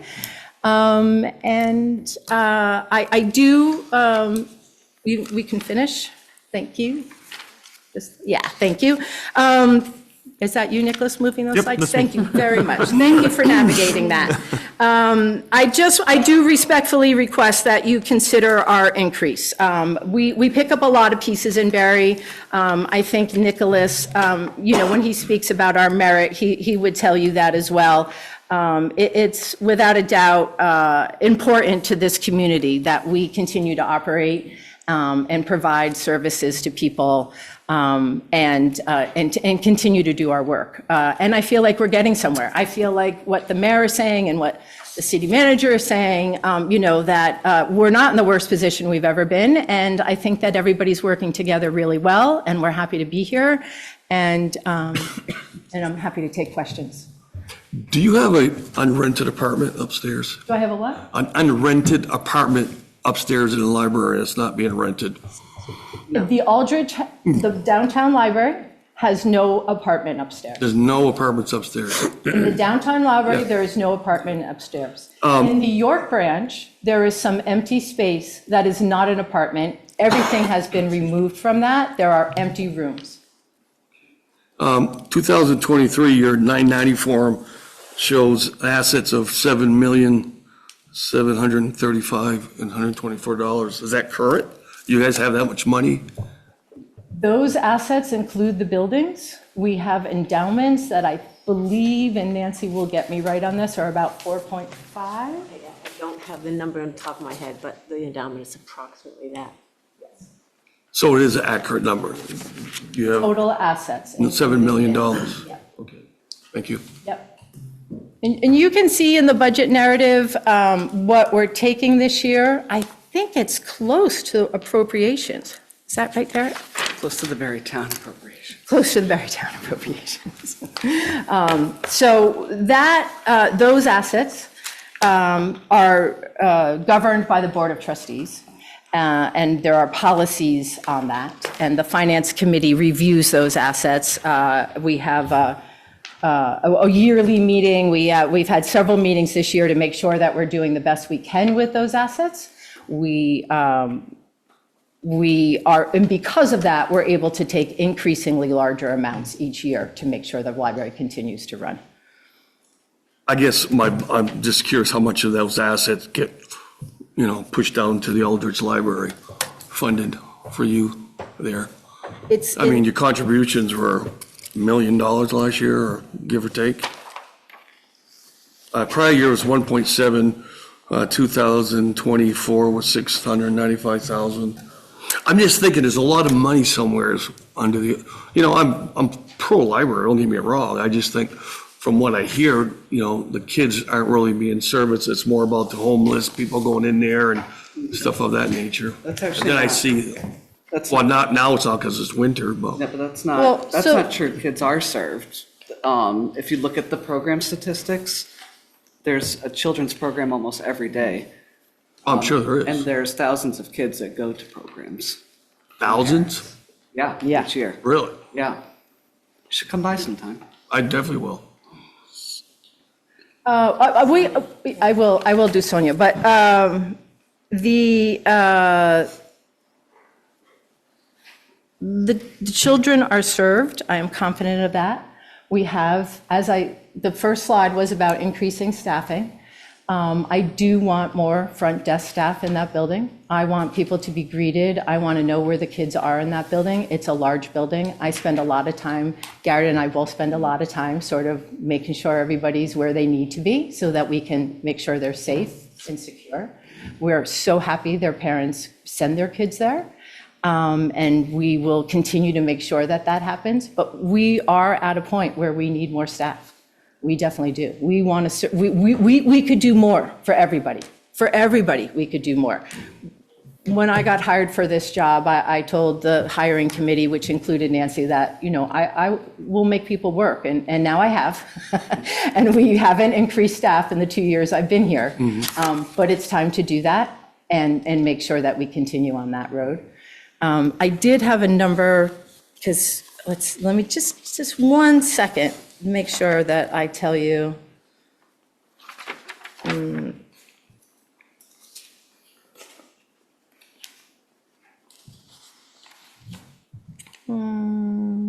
Maybe I don't have that number, but we could do a whole stat thing on programs, if that's information that you would like. Sonia? When I'm looking at the budget narrative, it says that this year you're projecting a 22% increase in transfers. That's for your investment transfers. So that's a 22% increase from those endowment funds. So they're pulling more money from the endowment funds so they can continue to fund the library. Because even with the money that you're getting from the city and the town, it's not enough to balance your budget. Correct. That's correct. Correct. This is a balanced budget that we present to you, and that is with a 5% increase from the city appropriations and a 20% increase from the town appropriations. And a 22% increase in your transfer from your endowment. Transfer, and we projected more money from Spring Fling, different avenues where we collect, non-tax is what Nicholas looks at in his budget, right? So those things are like donations, printing fees, those kinds of things. Yeah. So the town approved that increase? We go to them next week. You're in their budget cycle, just as you are, so we won't know that. So I would just say that I'm in favor of increasing your request for the simple fact that you're basically providing daytime shelter for our unhoused population. And I don't see why we wouldn't do it. And I understand I'm only one vote, just as the mayor said earlier, he's only one vote. But I would definitely be in favor of increasing it because I think you do provide a very important service to our community. So thank you. We appreciate that. You know, we do that. We coordinate with Tess. Tess, you know, when I make a snow day decision, Tess is the second one I text, right? Because she needs to do something with her position when the library isn't open. And I just want to add that we also do senior program during the day. We do after-school programming. We do teen programming. We do teen after-hours program. We do tween program on this Friday night. We have a tween program from 6 p.m. to 8:30. So, you know, those are times where different demographics, different populations that are also underserved, right? I mean, we're underserved. I very much am excited that there's a recreation department being built up. But, you know, when we have to limp that along for you for the last 2 years, that's what it looks like for us, right? After-school programming, teen night programming. We have had a grant position in the library for 2 years in a row. We were able to secure an artist in residence in the teen lounge, working with teenagers every week there. In that room, constant adult figure, another person on the teens team. So yes, we are a public library where we have a code of conduct policy, and we make sure that everyone feels welcome in the library. And we do that work and pick up those pieces. And we do that while making sure everyone can get in the door.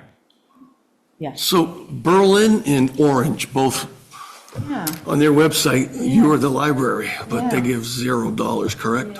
Yeah, and you know, I get that question at Barre Town.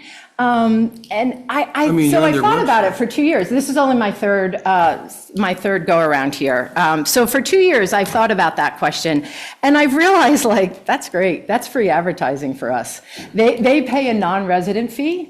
They pay a non-resident fee. If you don't live in Barre City or Barre Town, you pay a non-resident fee. We last year increased the non-resident fee to be comparable to what the tax is for residents. So it's $35 for a non-resident fee and $5 for each additional family member. And you saw on that slide that was about what that is. Maybe we have to increase it again this year, but that's within our policy and procedures. Oh, that's good. I'm glad you're doing that. Good. Yeah, oh, definitely. And so I've come to realize that is, you know, we'll take that. Mm-hmm. We'll take that free advertising. We'll take that non-resident fee income. Any other questions, Council? Which is unusual when we looked at the report, the annual report. Most libraries don't charge a non-resident fee, so we're really going after all the money we can. Yeah, yeah. That's true. We were kind of shocked by that. So I appreciate you guys asking for more money from Barre Town. They've kind of essentially been a flat, keep you flat. Is there a contingency plan in the event that they're not willing to fund the 247? To go against our 312? I mean, you're looking at almost 560,000. And what happens if that number for Barre Town is short? Like, traditionally they've been flat. So just asking based on past practices from the town, what is the contingency plan for the library funding if they say they're going to give you 207,000? That's going to leave you $40,000 short for your budget. Are you going to then come back potentially to us and say, hey, can you help us out with that as well? A lot of questions. Yeah, a lot of questions. So thank you. Thank you for the questions. Because I'm really, no.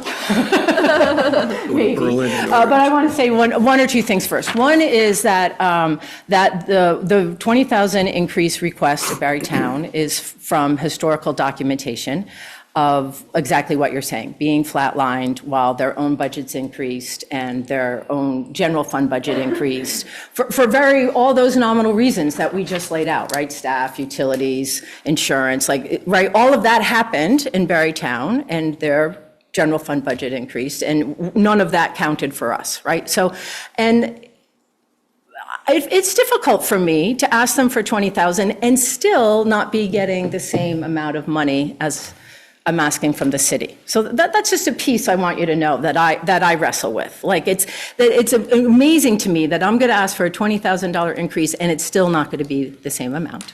So, yeah, right, I'm right, yeah. Fact checkers, I brought my fact checkers. Well, it's a 20% increase, the dollar amount is something different. 40,000. So, but the real meat of the question is, what are we going to do? Yep. And the short answer is, I'm going to get up and come to work and keep working for the people of Barre. And I say that not as a snarky comment, but because that's the truth. I'm going to get to work and I'm going to keep working. We will have to have hard discussions about services. I don't think, and maybe Nancy wants to answer this part, I don't imagine us coming back, but I do request that you do the 5% to at least get me started there. And then we see what happens. Nicholas just wrote me a letter of support for a grant we're going for. You know, we're always actively looking for grants. I always say, we're good applicants and it's a good application. Like Garrett and I can both write a good grant application and we have lots of board volunteers who read them and help us with that. But those will be difficult conversations. We have worked in a deficit budget before. We do have assets.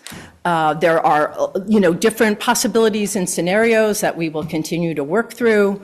The community has come forward for us last year when Barrytown didn't. So it is the truth. We will get up and go to work and keep working. Thank you for that. Any other questions, council? No, sir. Did I cut you off? Okay. Well, thank you for coming in. Thank you for presenting a reasonable increase, because that number, it's tough when you've sat here so many years. That number has been a lot higher in the past. So thank you for a respectful increase. It's too early in the process, you know that, for me to sit here and say unequivocally, I will support this. But I think you know how I feel about libraries and how I feel about reading. It was my cornerstone. We didn't have a lot when I was growing up, but my mom insisted that I read. And I read all the time. And then thankfully, I married a wonderful lady who valued reading as much as I did. And she read to our kids every day, every single day. And I tell this story a lot. It's hard for me to not get choked up, but they would be in college, and when they weren't feeling good or something didn't go well, they would cuddle up to Karen on the bed and they'd say, "Read to me, Mommy." This 6'2", 250-pound, college football player would cuddle up and say, "Read to me, Mommy." And, so I just value it. And I appreciate the work that you do, especially, the adults, who cares about them? But when I look at those graphs with the kids and I see those graphs growing, that is just music to my ears. So you know how I feel about you. But like I said, it's too early in the process to say I will absolutely support this. But you know how I feel about the work you do, and you know how I feel about our library. I'll tell you, there have been people that I've interviewed at the firm, and they ask me, when I say, "Well, do you have any questions for me?" They say, "Well, where's your library?" And I'm like, down, center of town, corner of Elm and Main. And when I say, "Well, why do you ask?" "Well, because you may offer me a job. And if you do, that's one of my decision points. I'm not going to live in a community where they don't have a strong library." So thank you very much. Thank you. Yeah. For the record, I used a library quite a bit when I was younger as well. And when I was in pre-law school, when I came back on weekends, I used the library. So I'm definitely pro-library. You only use the library so they can't trace your web address. You know that. Didn't know what that was then. So I'm just looking at the money of what it would, somehow things get into my reach from people out there, and, can't always believe everything that's why I'm making making this more of a matter. Yeah, well, I think we've really enjoyed a terrific partnership. Thank you very, very much for that. and the support that comes every year. So let's keep it going. Let's work together. Yeah, Yeah. we're all in it together. Exactly. To your point of a respectful request, that's because you've been good to us over the years, and we're able to do that. So it is mutual, as Nancy says, and so we're grateful to you. And we love it that you love a library and have fond memories. And we know what's happening in our building, and we know what can scare some people. That's what I want to But hear. we have heard nothing from St. Monica's or St. Michael's. They have regularly weekly program with us. And we would know that, because that would be a heartbreak for us if they didn't come. It's great. Garrett and I can hear them walking like the whole way. We love that. Kids, a whole troop of kids coming to the library. Yeah, I don't know what else I was going to say about that, but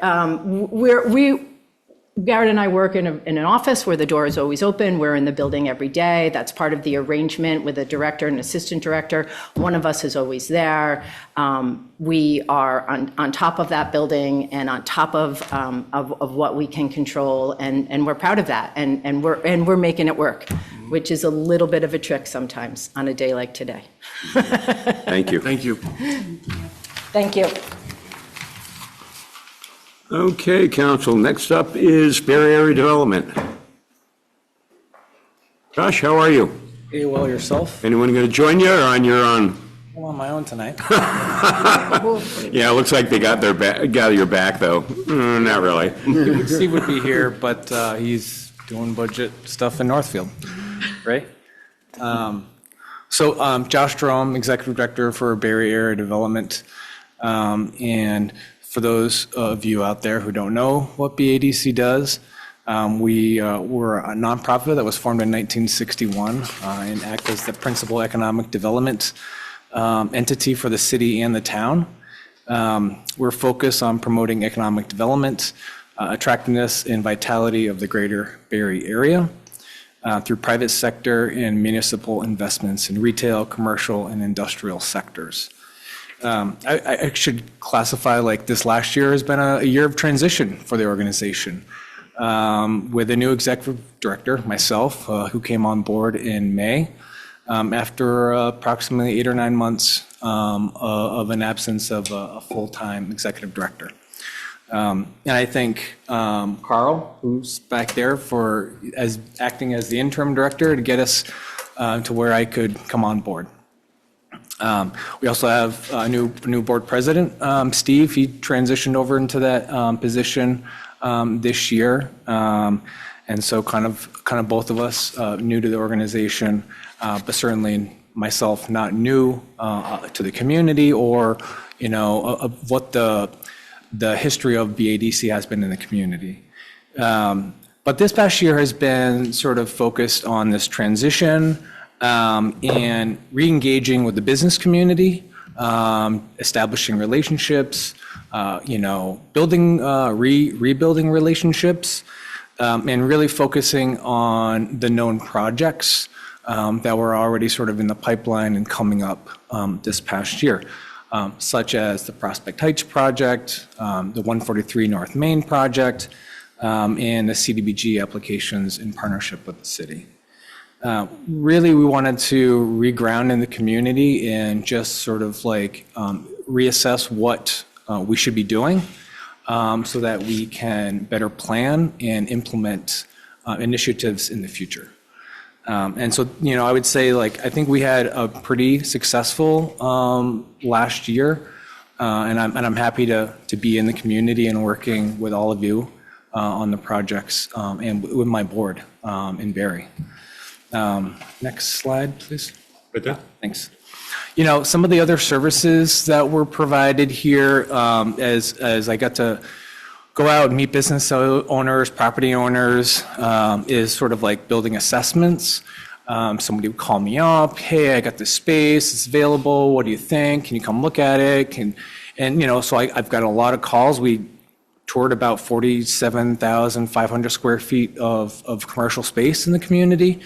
A few different properties. And so, the questions were always like, can we convert this from commercial to residential?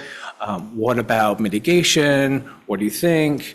What are the zoning implications? And sort of like that service that we provided to those business owners and property owners.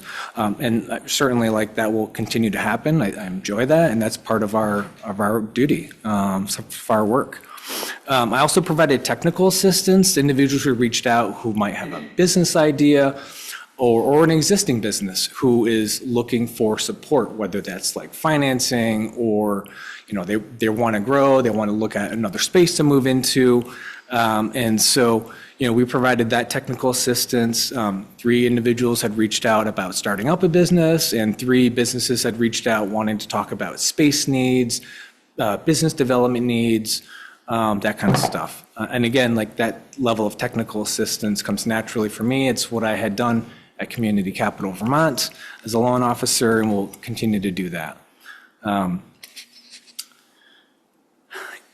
I think the biggest sort of initiative that the organization took on was the 143 North Main Street project. Steve and the board worked really hard in fundraising. We raised over $402,000 in this campaign. Of course, the city took ownership on the 19th. And I think, I was hoping to get a final accounting here. It should be wrapped up by the end of the week, but I think we should be able to deliver to the city approximately right around $13,000, give or take $1,000 once we get a final accounting of some expenses. So I think that's really great. That would cover, full year's worth of tax payments for that property. And certainly with the RFQ going out there, that property can hopefully be converted into something that is definitely more profitable for the city on a grand list, and it better serve the community. But, in addition to like the fundraising, we also submitted the Barre application to the state on behalf of the city. I submitted the project to the regional project priority list, which got a rank number 5 as the rank number 5 project in the region. We commissioned a phase 1 environmental site assessment with Weston and Sampson, and helped facilitate the creation or the update of the work plan that had originally been done by Weston and Sampson for a phase 2 environmental site assessment. So, I think that's a huge project, and looking forward to working with the city on making that, a better asset for the community. Prospect Heights was also another huge transformational project that we worked on in partnership with the city, developing the RFP for the engineering services after the DeWolf study was completed. And of course, that process led to the city determining VHB to be the consultant of choice for that work. And I know that there's still some contract reviews to happen with them. We also, partnered with the city on the CDBG application, which, obviously was, awarded $5.2 million with conditions, and are managing the RFQ process right now for that project. And I've talked to some developers already who are very interested, and so I'm looking forward to a successful completion of that process. We help with the North End CDBG applications and look forward to, supporting that second submission and hope for a better outcome this time. Some of the other things that, not quite yet, some of the other things that we're working on is, we worked with the partnership. We think having a good relationship with the partnership is really critical to the community. The MOU between both organizations was, I think, 20-something years old, so we've refreshed that, and I think we're in the process of getting that executed. And it establishes some clear responsibilities and some initiatives that we are going to take on this year. We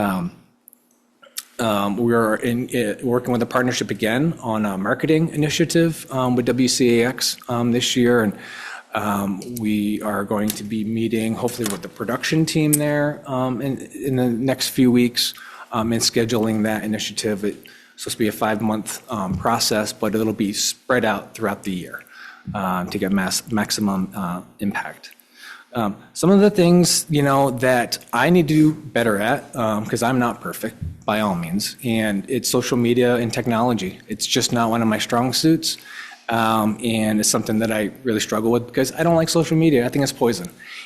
But it's really necessary, to get what we do and to highlight the community. I mean, there's a lot of positive things in the business community in Barre, and we want to promote that. So that's one of the things that we're working on and going to do a better job at. And I've continued to try to find grants. This past year, in terms of economic development grants, has been kind of chaotic, to say the least, with the federal government. And at least there's one federal program that has money out there and has an actual regional administrator who's willing to speak with me, and that's EDA. And I've gotten a couple projects across my desk over this last year, and I've pitched them. None of them work out, but I continue to sort of seek that opportunity because it's a huge pot of funds, and I think anything that we can throw out there to see what sticks is worth it. And so next slide. The things that we're going to be working on over this next year, again, continue the project support. Prospect Heights, want to see that project to implementation, successful implementation, and the 143, the rest of the tasks that are associated with that project. And any other projects that come on board that we see are worth in being involved in. Part of the MOU that I mentioned with the partnership is, we are going to be creating a business recruitment package. This will be, in paper and electronic form, and this will sort of encompass like a startup guide for businesses in the community. That's definitely what I heard from some people that were really needed. They didn't know where to go, who to talk to. So I think that'll be really helpful. Community profile, right? So like housing, quality of life assets, Millstone Trails. I know it's not in the city, but people go to the trails that come downtown. So it's like one of those assets that we need to be promoting.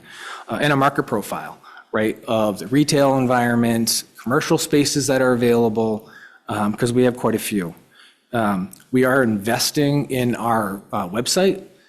It is a little old, dated right now, and so we are investing in a new website on a platform where I can better use the tools that's available. And this new website is going to have a really cool feature where I can plug in commercial properties that are available for rent on the back end in a simple table, Excel file sort of, and then it pushes that to the front end of the website. So with pictures and information. So it's really easy to manage because we do have a lot of properties that we want to highlight out there. So I'm looking forward to that sort of functionality of it. And it'll be a better representation of the community because right now I think ours is a little dated, stale, and so I'm looking forward to this new website. And we're going to continue to work to try to find grant funding when projects come up. And I think the city should feel free to reach out to me and BADC for any sort of grant writing if it fits in somehow with economic development. I think we're here as a resource and happy to help. Because I keep hearing that from you guys is like a lack of grant writing, and I'm here willing to help. Just pick up the phone. Next slide. So the budget implications, we're asking for a modest increase, $4,147 to $65,000, which is a 6.8% increase. And I think that is based on, when I look back at the previous fiscal years, I think there was a bump in, I think, FY '24, but I think the bump was related to the community fund, from what I understand. So we really haven't had an increase since FY '23 when I look at it. And $4,147 seems like a modest increase in appropriation, considering the impact with the 143 campaign and the tax revenue that site will generate for the city in the years to come. And so, with that, I'm hoping to take any questions you guys might have. Questions, folks? Yes. I have a question about the marketing initiative. Yep. Can you tell me what is the goal of that initiative? Like, what are you hoping to achieve? Yeah, well, I think what we're trying to achieve is to highlight the quality of life aspects of the community, business opportunities, right? And I don't want to take Tracy's thunder for her part because she's focused on the downtown. So when you kind of put it all together, it's like downtown, quality of life assets, business opportunities, right? So since we work for the city and the town, we're going to be focusing on the Wilson Industrial Park, Millstone Trails Association, quality of life kind of stuff, labor market kind of data. And then when you package that with like a vibrant downtown, like that's like the whole picture. So is the goal to try to get more people to move here, open a business here, all of the above? I think it's just like to get people to realize like Barre is open for business. Okay. Like there are opportunities in Barre, right? The market can support business in Barre. And just, again, just keeping it positive, right? Like that is, got to do that. Thanks. Yeah. Any other questions, council? Well, once again, thank you. I mean, hey, it's not a 5% increase, but it's 6.8, and as you point out, it's a modest amount. And, I don't want to speak for you, Nicholas, but in terms of the progress we have made, and it's tough out there. It is competitive in terms of competing for the Northern Borders Regional Grant, which we were successful at. And then the CDBG-DR, the Disaster Recovery Grant, we were successful there. We would not, I don't think it's an exaggeration, Nicholas, when I say that we would not have been able to do that work without your help. We would not have made the deadlines on all of those grants, all of those applications. 143 North Main speaks for itself. I didn't think it could be done. I didn't think, someone negotiated 2 price reductions. I didn't think that could be done. And the price was in keeping with an offer that a previous mayor and council had made years ago. And all you did is follow through on the promise. So thank you for that. Because, as I sit here first listening to the library, I realized how fortunate the city is to have such strong partners. Nobody does it alone. And we absolutely would not have had the opportunity, and fully built out Prospect Heights is going to generate approximately $350,000 annually in property tax revenue. So sometimes if people want to question the value of BADC, I can answer that question. Come to me. That Prospect Heights is going to be an annuity that provides revenue to the city of Barre forever. So again, we're early in the process. Anything can happen, but I would be remiss if I simply didn't say thank you, Carl, thank you to all of you representing the organization, all run by volunteers, obviously, with the exception of an executive director. And thank you for taking my phone call a number of months ago when I said, hey, Josh, we got an opening here in Barre. What do you say? Yeah. So thank you for that. You are a quality executive director. I can't tell you how many people in state government at ACCD and others called me to congratulate the city.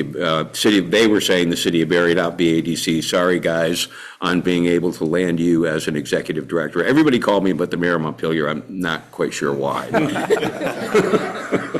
Well, it's a great community. I'm glad to be here working with all of you to make it even better. Great. Did you have a question? I just had one final thought. So your budget from 26 to 27 is going down like $22,000. Yeah. And you're only asking for a $4,100 increase. What's the discrepancy? Well, the budget for last fiscal year, right, the one that we're in now, yep. There was an increase because of the anticipated transition. Yep. And so Carl and I had a very small overlaps. because it wasn't necessary, right? And so I think that's where the discrepancy is. Okay. So, I mean, like I said in my notes, that, we're making some investments in our website, which is going to, increase our expenses for this fiscal year, but. I can answer that question too, because I'm a CPA and all I do is look at budgets all day. If you look at fiscal year '24, they deficit spent to the tune of $43,000. Yeah, we're going to continue. They would have been bankrupt at that pace in 3 years. Yeah. So they're spending less, but their deficit spending, I mean, basically, they're presenting a sustainable budget as opposed to one that proposes deficit spend by 43,000. Ideally, we want to get to a point where we're not doing any deficit spending. That is our goal, right? Appreciate all the work y'all are doing. Yeah. Vern Rhodes, did you have a question? Yes, thanks. As the library is also supported by Barre Town, what is the Barre Town share of BADC? And I know over the years, the whole development of Wilson Park was, I think, the result of the work of BADC. So they've had quite a huge investment in Barre Town. Is Barre Town holding up their end as we move forward? Yeah, both the city and the town this fiscal year are contributing equally, and we are going to ask the town next week for a similar increase. Thank you. I don't think they did that last year. No, they actually decreased their appropriation last year. Thank you. Any other questions, council? Thank you. All right, once again, thank you for coming in, Josh. Thank you. See you tomorrow. Barre Partnership, come on up.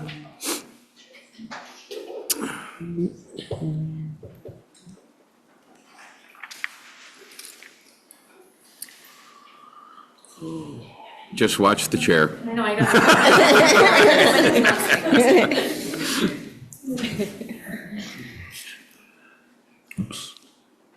Hi, everybody. Tracy Lewis, Executive Director of the Barre Partnership, and I'll let these two introduce themselves. Hi, good evening. Alicia Calcani, I'm the Barre Partnership Board President. Shannon Alexander, Marketing Manager. Thank you. And I will get into the presentation. Just a couple ribbon cuttings. This slide and the next slide are the 2025 ribbon cuttings of businesses that have opened. Some have moved, and we love to celebrate that excitement here in the city as the partnership. Next slide. This past summer, we combined our Barre Farmers Market concerts in the park and food truck night all into one night, and Wednesday nights in Courier Park.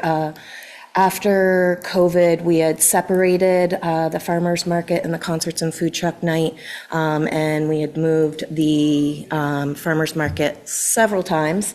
And I am very happy with how it turned out when we brought it back to Wednesday nights altogether.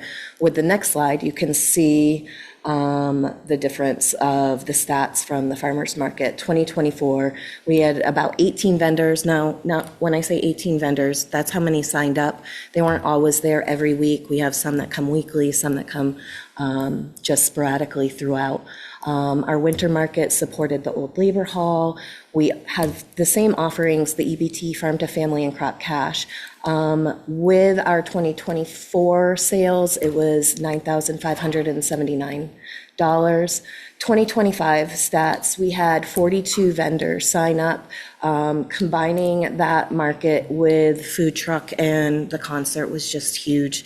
The park was just crazy. Every week, we kept thinking like, okay, what's going to happen? Like, when is this not going to feel magical? And it just felt magical all summer.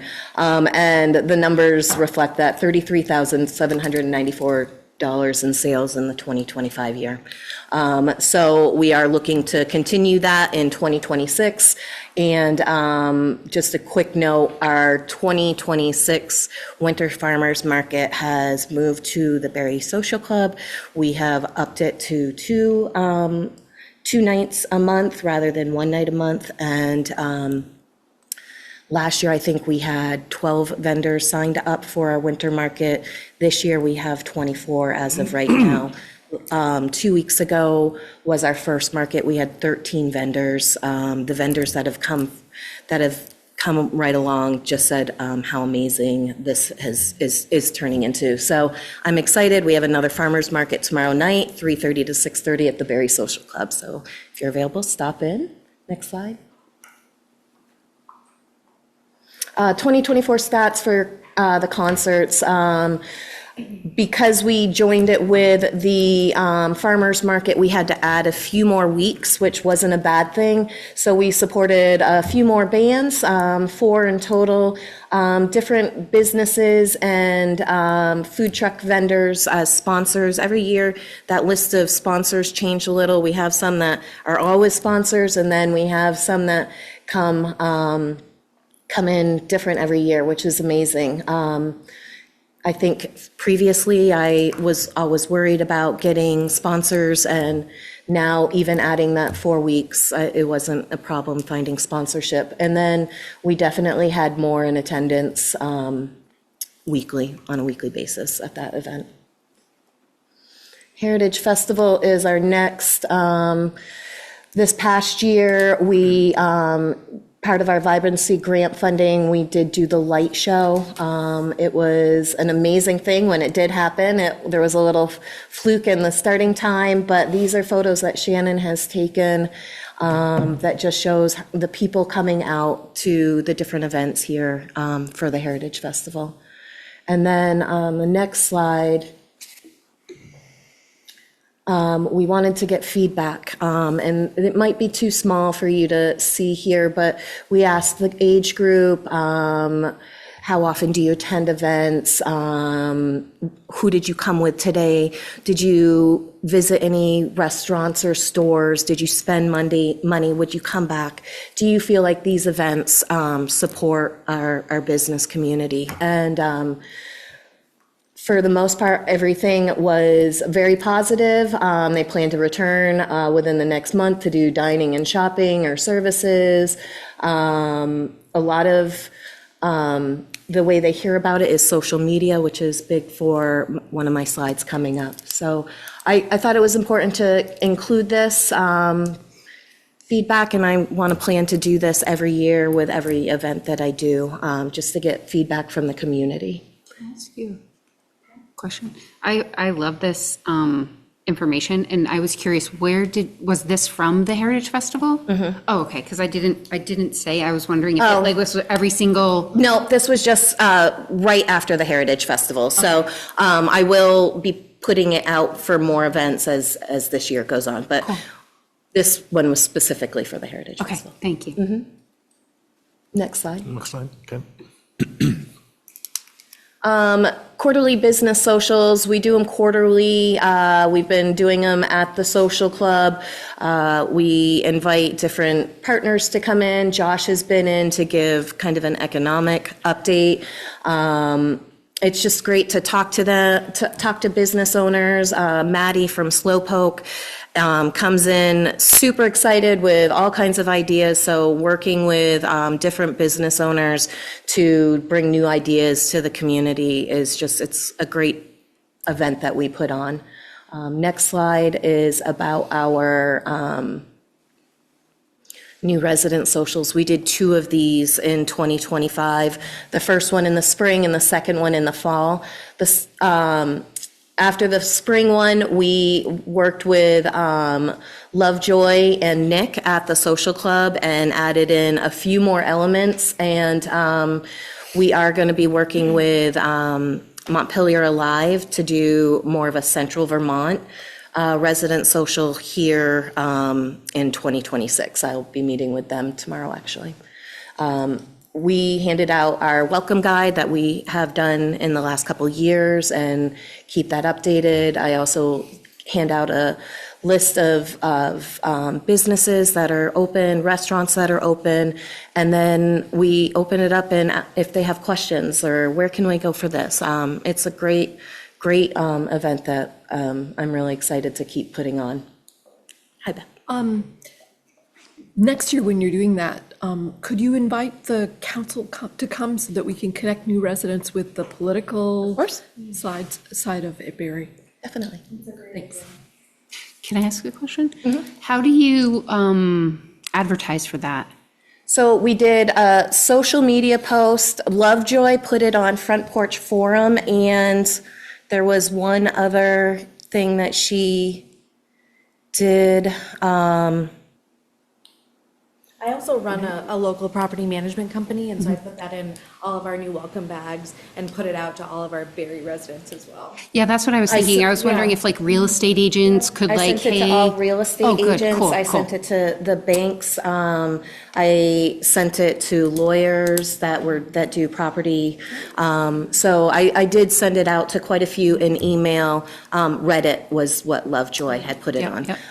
And then I had signed up into a Facebook group of new Central Vermont residents, and so I pushed it in there as well. And doing that for the second one was a huge bonus, so we'll be doing that again. Slide. Next slide, please, Larry. Yep. These next few slides are not events that we put on. These are just things that are happening.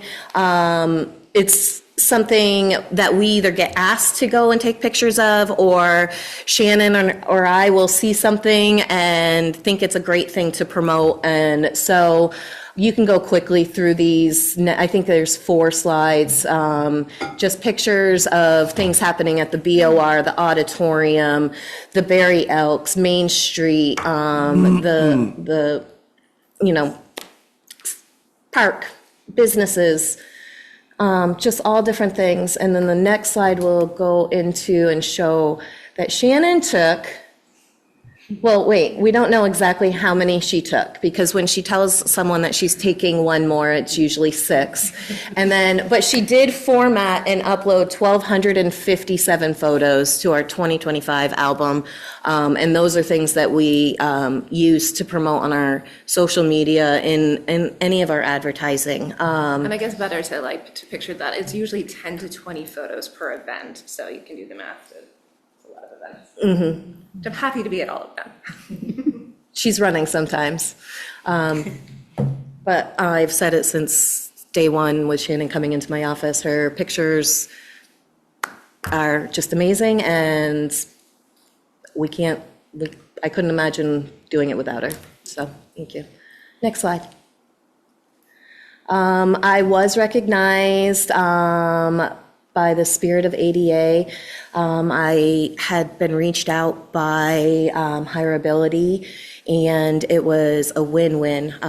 I didn't know that Gavin was part of the ADA, but he was amazing to work with me. He came and helped me with the farmers market all summer long, and just was amazing. So this was a complete shock to me that I got this, because, as I said, I didn't even know that he was a part of this. And I hope, if I can't get Gavin back next year, that I get someone just as good as he was. Next slide. Halloween in Barre, just more events that bring people into the community, bring people downtown, and showing great spirit. Again, Shannon's photos. I do have to say that Bury the Needle won the contest. They feel like they never get top place, and they went above and beyond with their KISS costume this year. Then they even posed like the album cover. So they definitely won. Next slide. Our Employee Appreciation Dinner, we celebrated 290 people that work here in Barre, and this event has gotten a little out of hand. Yeah, we're at capacity at the Elks, but we love it, and if I can now sit here and invite everyone at City Council to come and see how amazing our business community is, I would really love for you all to come to our Employee Appreciation dinner next year. It doesn't look like you have room. We'll have to kick a couple people out or move, or maybe go to the auditorium. We could make room. Yeah. I went. It was a great event. You know, it was fun, a lot of fun. Yeah, it's a night out. And just a brief history on this event. Back in, I think, the 90s, because this was the 27th year. Back in the 90s, there were a couple businesses. They had like a little merchants committee, and because the businesses were so small, they didn't want to do standalone Christmas parties, so they decided to get a group of them together and do these.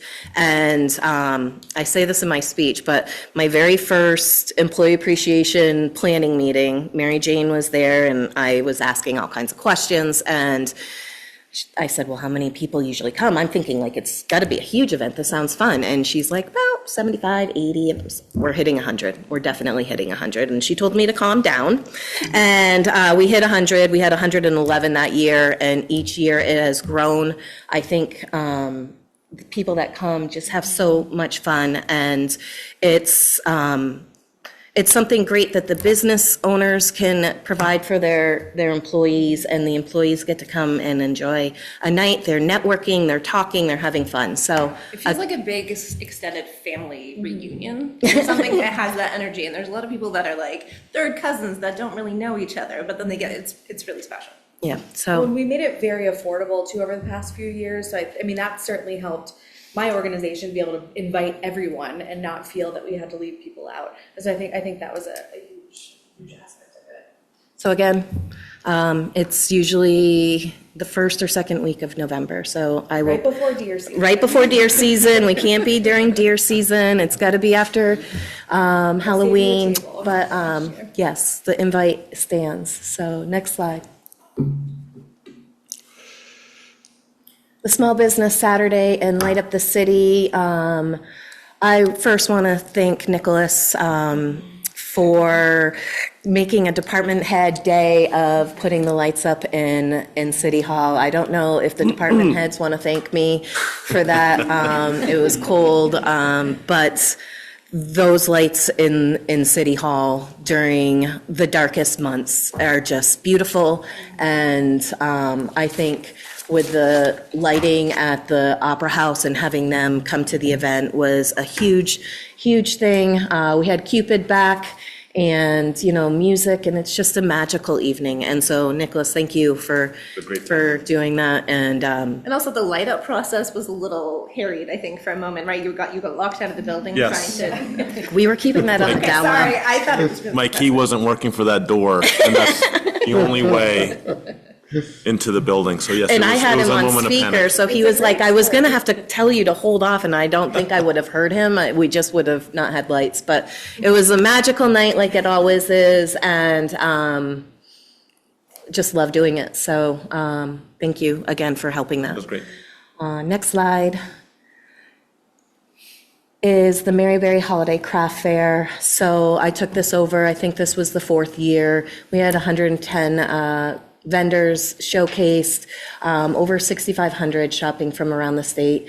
I go into a wait list every year. I think last year, about 32% bumped off of who were coming back. So I went into that wait list thinking I'm going to use my entire wait list. We still have 50 on the wait list. So this event is huge. People ask me, I just got an email today about it, like, can I sign up to be on this craft fair? So it was a huge event for the partnership to take on. I think it was a great thing to continue to have people come and use the facility. And it also brings them from all around the state. I talked to a couple people. There was one from New Hampshire and one from Mass. So I think they're here for families, for Thanksgiving, and they do this on an annual basis. So this is just a great event. Gizmos, Pickles were not there. I'm not crying, but they were not there. They've retired. A lot of the vendors are retiring, but I do have new ones coming in. So just a great event. Next slide. Shop local. So as Josh mentioned, we are doing a advertising campaign. I kind of started it, a small one in November. So from November 15th through December 15th, I really tried to push an advertising campaign for shopping local. It was, we did it in the Times Argus and the World. It was, next slide, and I doubt it'll come through here. This was actually a video, and the next slide was an actual video of the ads that were on WCAX. I then took those ads and put them on Facebook. The first one was talking about the Maryberry Holiday Craft Fair, shopping local, and the Maryberry Holiday Light Up. And then the second one was more about shopping local this holiday season. I think our business community has seen some struggles and are worried. And so I thought that this campaign was needed this year, and so that's why I did it. I did just receive the impressions and the numbers from this campaign, and I'm more than welcome to share it with anybody. Quite a few impressions. I don't know that off the top of my head, but it was a 30-day campaign on the CAX. Next, so insights on social media. I have continually gone up in numbers, and I think actually in November we hit 8,000. We're a little over 8,000 now.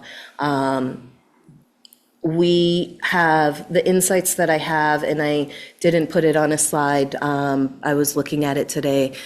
We're in the 40 to 60,000 roughly of engagement a month from our social media, whether Instagram or Facebook. And businesses, I don't share every single one of their posts to the partnership page. I do try to share everything to our stories on Instagram and Facebook. And I think it's between 400 and 500 business shares a month that I do there.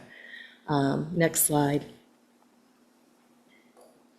The Destination Barre Project, we brought this to the attention last year. We're continuing to do the work. Shannon and I just met with See My Legacy yesterday. We are now at the point, Shannon has taken photos of all of the statues downtown. She's worked up blurbs for all the statues and the artists. And so now we want to create a walking tour. So we're working with See My Legacy. They're going to help us with this walking tour for the statues. We're going to do one for Millstone Trails of a walking for that. This See My Legacy website or web management platform, thank you, will also help with sponsorship, getting vendors, and finding volunteers. So we're just in the beginning process of talking. We have our boarding conversation on Friday morning, but we're hoping to put out the walking tour. You can go to the next slide, actually, Nicholas, with the See My Legacy in May or June. So we'll have a landing page. We're hoping to get little plaques that have QR codes that have a little blurb on it, but then they can go right to this through the QR code, go to our website, and it'll show them different places on the map of where they can go and get that information.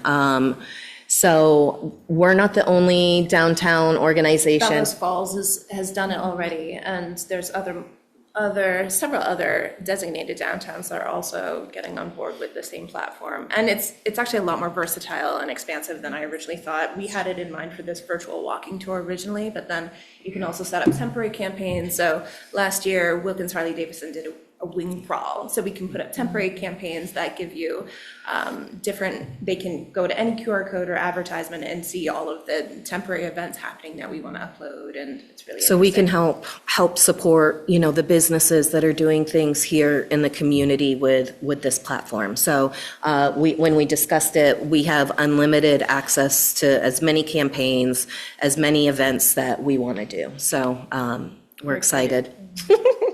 Next slide. Vern, did you have a question? Yeah.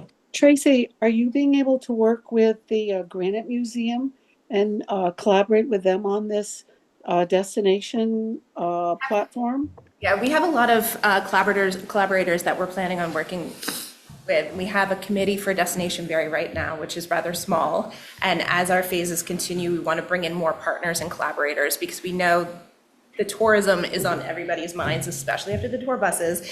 And we're really eager to get everybody on the same page so we're working together and not doing parallel efforts.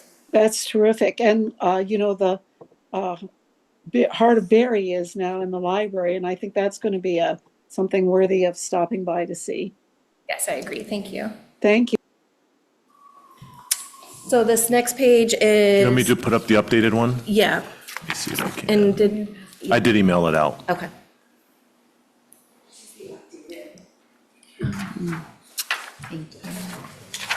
Thank you.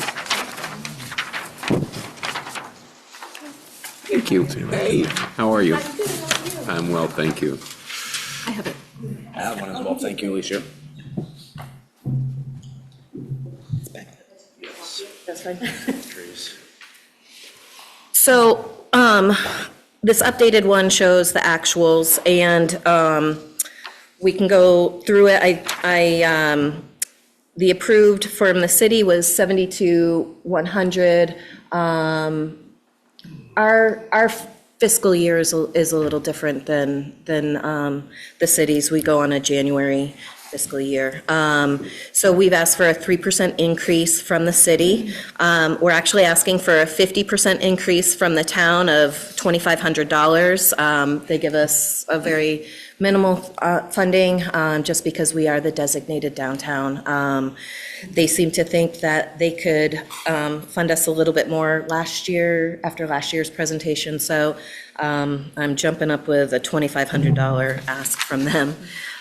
We still have the vibrancy fund coming in. It's $25,000 a year. What we received in 2025 was $16,250. We received another $1,100 in January, so that's not reflective in there. So then I just combine all of our programs and events for fundraising, for Heritage Festival, the craft fair, the concerts, the farmers market, you name it, it's all under programs and events. Why my budget amount is different than the actual amount, I start with a low budget. I start with $32,000 for what I want to fundraise for the Heritage Festival. If I get that and exceed that amount, then I add in more things that are coming back out as events, such as street performers, concerts, you name it. If I raise more than my anticipated amount, then I do more advertising. I do more street performers. I try to just bring more things in. The rest of it is, again, the programs and events is what comes in and what goes out for the fundraising part of what the partnership does. We kind of use the funding from the city as our bare salary, and then anything else that the partnership does is through major fundraising. And so, as you can see, a huge portion of our budget is fundraising. What does the rent fluctuate? The rent was $50 a month for a storage unit because I don't have the space. I have a small little office and a lot of partnership things so that's what that is. Great. And I think back to my other slideshow, Nicholas, that was pretty much. I think I said questions next after I think that. so. So in fiscal year 26 for insurance, work liability, and workman's comp, you had budgeted 2,800, spent 66 in actual. Yep. But then in fiscal year 27 proposed. I didn't change that because I had already sent you the FY27 proposed, so I didn't go So I will be changing that 47 in FY '27 proposed to reflect that. I was rushing to get this out to you this afternoon prior to the meeting. And the correlation between the program and events where you have the approved, the income revenue part, looks kind of like it's in correlation with the expenses for the programs and events. Would that be accurate for your budget? Because you brought more money in, you then spent more money as well? Correct, yeah. Originally, you and hadn't then- budgeted for so much, but you brought in X amount above. Yeah. Does that make sense? Yes, it does. And then Okay. the office supplies, I did need to get a new computer last year, so that was not budgeted because I wasn't planning on that.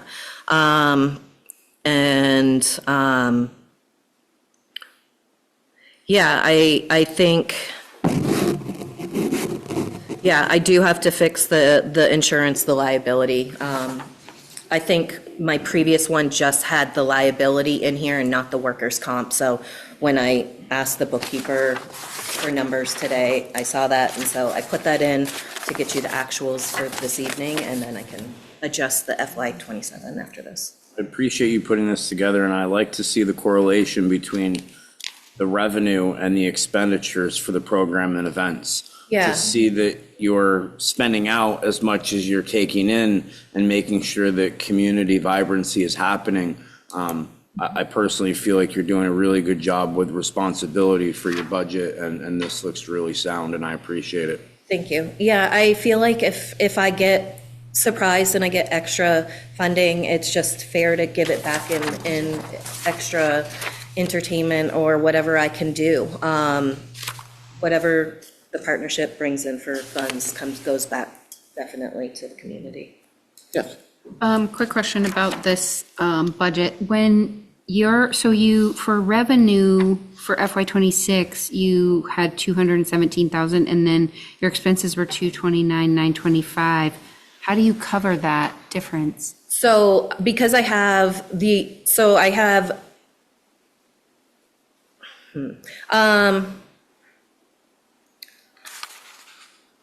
I've had a little excess in there, like a $30,000 buffer. So then when the 11,000 came through for the vibrancy grant this year, that would cover that. It was supposed to come in December, and it came in January 11th, I believe. Okay.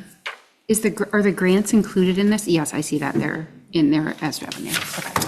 So that 11,000 that came in January would have substantially covered that difference. Okay, thank you. Yep. Lisa Leotta, did you have a question? Yes, thank you. This is a question more for Nicholas. Can we get a copy of Tracy's presentation and that budget page that you showed available to the public somewhere? I couldn't find it on the website, and I kind of want to just take a look at it as well, so. Sure, we'll post it. I think my only complaint with Tracy's, her presentations are too large of a document, so I'll try to tone down. that's a good complaint to have, but that's the reason for that. It was emailed separately to the city council. Obviously, we can't email it to everyone, but we will post it on the budget website. Yeah, I was like, why didn't mine make it to the thing? And so that's the reason. Sorry. Any other questions or comments or anything? Just thank you. You know, like I've said earlier about the two other presentations, we're fortunate to have people like you and people like the folks at the library and people like the folks at BADC working hard to make, I mean, the farmers market and concerts this year were epic. Of course, we didn't get rained on. It's not. So, like, We don't talk about it. you know, so, I mean, those were awesome because I don't make all of them. I probably make about half, but you know, every time I went this year, it's like, why are there so many more people here? I mean, it just kept growing and growing. So, and, you know, it was nice to see. It was great. And people had a wonderful time. I mean, the way you've partnered with the Barre Social, I mean, that's incredible. They're doing some great events there, and you're right there with them to promote those events. I mean, I see them everywhere. So, thank you. Yes. Can I make one more comment? I'm really excited to see the data from the QR, well, I'm thinking in my head it's a QR code, but the graphs and the asking people, are you going to come back? Why did you come here? Like that kind of thing, because I'm imagining like the Mary Berry Art Craft Festival. First of all, I drove around for 25 minutes trying to find a parking spot, which I was like, okay, I'm going to find a parking spot because I have people I have to go in and buy things from. But that was a testament to the fact that it was very, very busy and very well attended. But I'm just curious how many of those people then said, yeah, I went downtown and had lunch, or I went and spent, time at the, the library, whatever, the social club. I'm just curious how we're bringing those other people in, and I think that could really help to give us that information. That would be really. Yeah, and I do have a signboard that I can put out at that event, and then I want to do like little sheets to hand people as they come in. Yeah. A volunteer for that, I think, but I'm working on that. I'm working on that. No, and one other thing, sorry. No, it's cool. I appreciate that you're asking those questions, and I'm super excited to see what you get for results and answers. We are too, because that was questions that we had as well as a board, so I think it's important to ask for feedback. Yeah. And one thing that I didn't mention is that I am on the Neighborly Berry Committee. I didn't put it on my presentation. We've had one official meeting. We have our second meeting next week. And so working with Beth and several community members, and, I think that will also help my volunteer data. Don't get excited yet, but it has been a great initiative to be talking on and collaborating with. So thank you, Beth and Sonia, for bringing that to my attention. I'd also like to say, just publicly, I wanted to commend you all for all your efforts in the last listening session at the Barre Social Club. I thought that was a really good joint effort from the council and city manager and Mayor Lozon, and I thought it was a really good show for the community. I look forward to seeing more things like that in the future. We should do it more often. Yeah. And we're happy to. Yeah, I thought that was great. I was concerned about the timing and like not getting the word out enough. And when I walked in, I was shocked, but happily shocked. It was exciting to see. So yeah, if I can help assist with that again, please let me know. Yeah, absolutely. Any day except Sunday, February 8th. Do you know why? Patriots going to the Super Bowl. Baby. Our vice president is in Patriots form. But yeah. Well, thank you. Thank you very much, all of you. Thank you. Okay, council, moving right along. Look, like I keep saying, you're all welcome to stay, but why are you staying? I don't get it.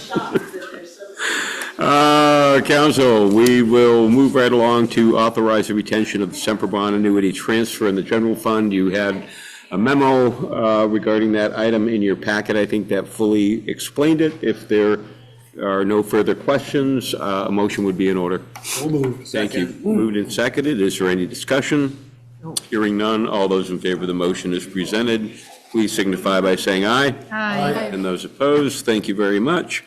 Council item 8D on the 8D on the agenda is to approve the fiscal year 27 allocation of $10,000 from the Brusa Trust to the general fund, and that will be supporting recreation programs. Again, I believe you had a memo in your packet to that effect, and you heard a brief explanation this evening. A motion would be in order. So moved. Thank you. Second. Moved and seconded. Is there discussion or questions? Hearing none, all those in favor of the motion as presented, please signify by saying aye. Aye. And those opposed, thank you very much. Council, we will move on, and thank you, Madam Treasurer. Thank you, Carol. Well, Carol, you gotta get to work in the morning. I get it. You gotta drive to Waterbury. Yep. I'm there.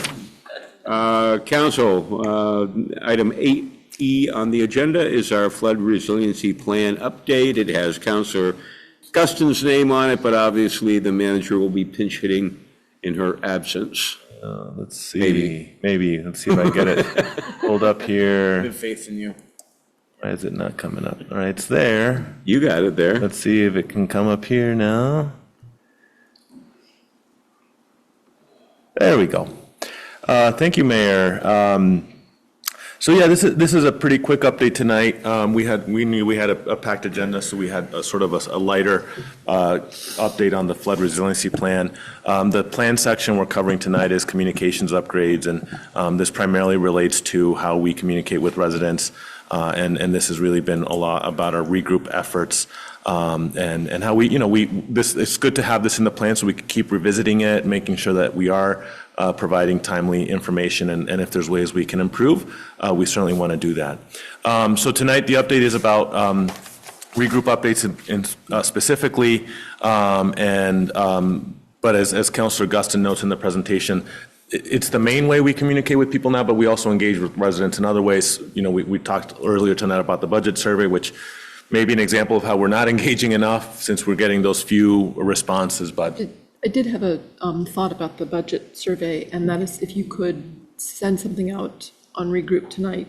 Yeah. To tell people that it's closing, that might catch. I'll probably do an early morning one just because if somebody gets a buzz late at night, so I'll probably do it. Yeah, right. And then just as a reminder, this is regroup. It's been a really great tool. We've been really happy with it. I think if you've all gone through the registration process, I think we all know it was long, but I think we came up with a really good instructional presentation for people to do it. So I know people are now being able to do it on their own. We still have uptakes in registrations, but it is such an easy tool. I can send messages right from my phone.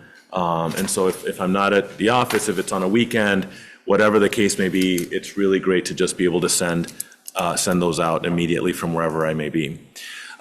So Councilor Gustin, the real purpose of tonight's update for you, Councilor, is that Councilor Gustin asked me about working with Chris Kirby, who is our IT support specialist, to do some additional outreach. Chris is among the many hats he wears. He's sort of the expert on getting people signed up for regroup, because as you know, it is a multi-step process, but he's got it down and he can sort of navigate people through it. And we are, so they've talked about how we can target some people who may not be currently receiving regroup updates. And I think this builds on other efforts. I think Councilor Spalding had the idea of having Chris at the polls.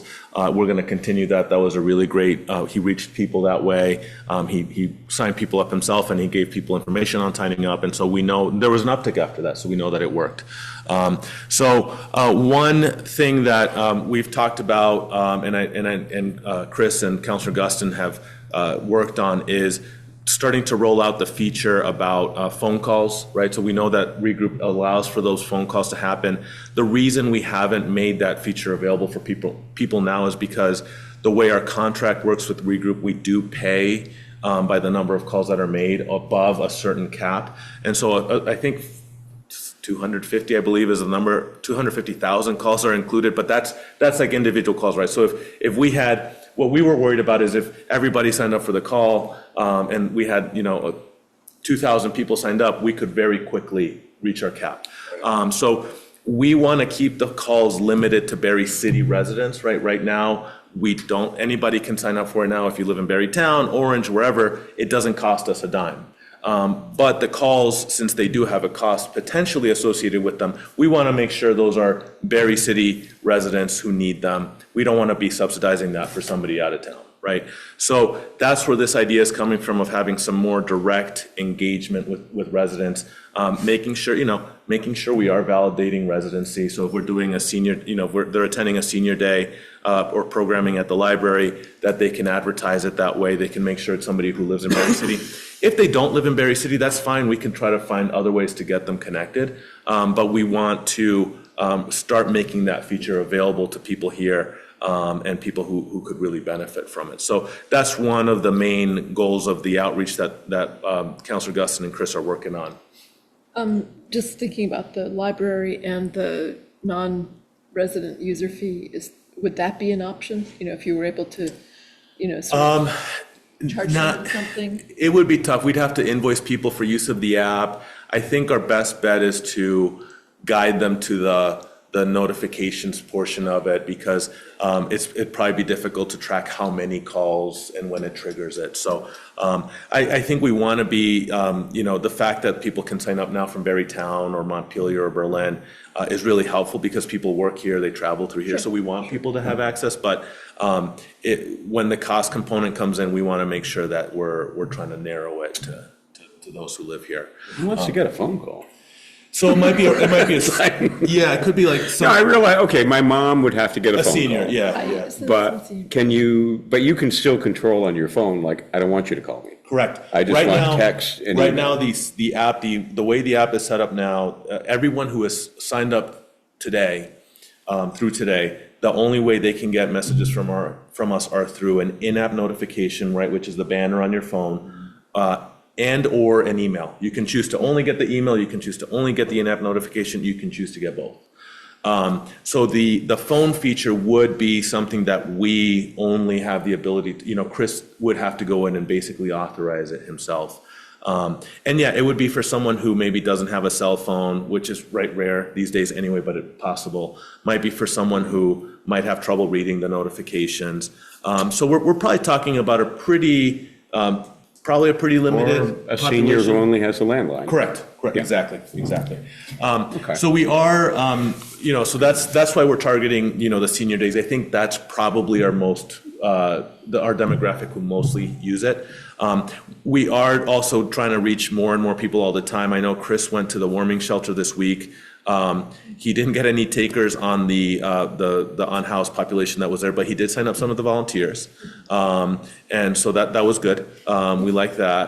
We are, more, whenever there's faith community events, faith community events, we're going to try to have a presence there. I know Chris was at a recent service that he attended as well, and he tried to get people signed up there.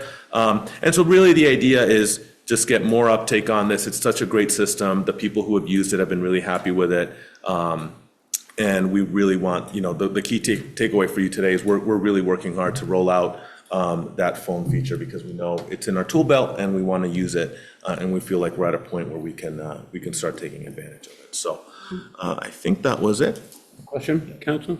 I have a question about, I'm wondering, I love the idea of phone calls for seniors, and I also think, having lived through this with Kevin and his parents, I wonder too if we could encourage children to sign up for their parents to get the regroup app, because then they have to call their parents, and their parents will be pleased to hear from them, and it would be like a win-win for everybody. I like that. Because then, even if you're not in Barre, you can sign up for the app and say, oh, hey, Mom, there's a water main break on your street and you have to boil water, or something like that. I'm wondering if we could encourage other people from other places to sort of tie into the system to help us. That's a great idea. So how many messages are we sending out monthly, Um, approximately? It varies. We send out many more this time of year, because every parking ban gets a message, every parking ban lift gets a message. And I don't have it readily accessible, because the other thing I do is I delete old messages, not to clutter people's inbox, right? So if you log into your regroup, I want you to be able to see there's a winter parking ban, but I don't want you to have last Wednesday's parking ban. I want you to have tonight's, right? So that's why I don't have it readily accessible. But I would say we're probably sending about, I would say 15 to 20 messages on a high month. This is a high month. During the fall, summer, they tend to be more limited. But I would say I'm just trying to around figure that out range. how many people, on an average of 20, how many recipients on the telephone call could we support before we go over that 250,000? I think we would be very comfortable probably with who we expect in our community to sign up. That's our worry, was really if we open it up and everyone has that option, we could quickly run into it. But I think our capacity, we would probably have excess capacity. So would Chris have to actually approve someone signing up for a telephone message? Correct. Holy mackerel, though, Yeah. but if he had like Right. 2,000 people wanting to, Make sure you consider that as well. I think it's, our guess, our guess right now is that it's probably a fairly limited universe. And so we think it's mostly going to be seniors in the community. And still, many seniors are very capable and can use some do mobile phones. So I think even within the senior population, it's a subset of that. So we think we can keep it in a sort of manageable load. Once he sets them up, there's no real maintenance after that. It's really they're already in the system. So it's really that initial point. Thank you. I just had a thought. I live across the street from Lincoln House. And did the Lincoln House, the staff, are they signed up for regroup? Because it seems to me that would be a really good thing to have them able to pass those messages on to their residents who may not. That's a great question, Counselor. I don't know if they are. I will. I'll reach out to Jamie to see if she's encouraged people to do it. We have encouraged. I know Downstreet has a big presence on Regroup, and so I know they're getting messages. But I will check with them. They just occurred to me because they're always there. Yes. And then to tag on to that, what about the Barre Housing Authority? Like, do they have, have we even just outreach to their administrator or the people who are managing their property kind of thing? Yeah, I think Jamie would be. Jamie's the person? Jamie's the person, yeah. I'm gonna see if they're signed up, because that's a good suggestion, that if even at least somebody in their system has it, then at least they're able to disseminate it through. Maybe they have their own messaging system, I don't know. Yeah, but if they get ours, that's an easy copy and paste into theirs, so. They do. My other question, if you will indulge me, it sounds like it's just like one level, everything goes out. It's like, it could be an emergency, like, we're having a flood, or it could be like, hey, there's this really fun thing that's happening. There's no in between. There's no you can choose, No. Because I'm thinking for phone calls, they Right. don't necessarily need to know that there's a warming shelter, because I'm assuming it's a landline. Yeah, I think. Depending on how much you want to pay. Right. So At it's our like current different level, we don't have the ability to distinguish what kind of. have people pick and choose and say, I don't want to know about parking bans. Right. I don't want to know about, I have a home. I don't Yeah. want to know about the warming shelter. Well, that's why I'm wondering if the call part I believe there's a feature that we can use. So to answer the first part of your question, we designed it when we created the settings for when someone signs up.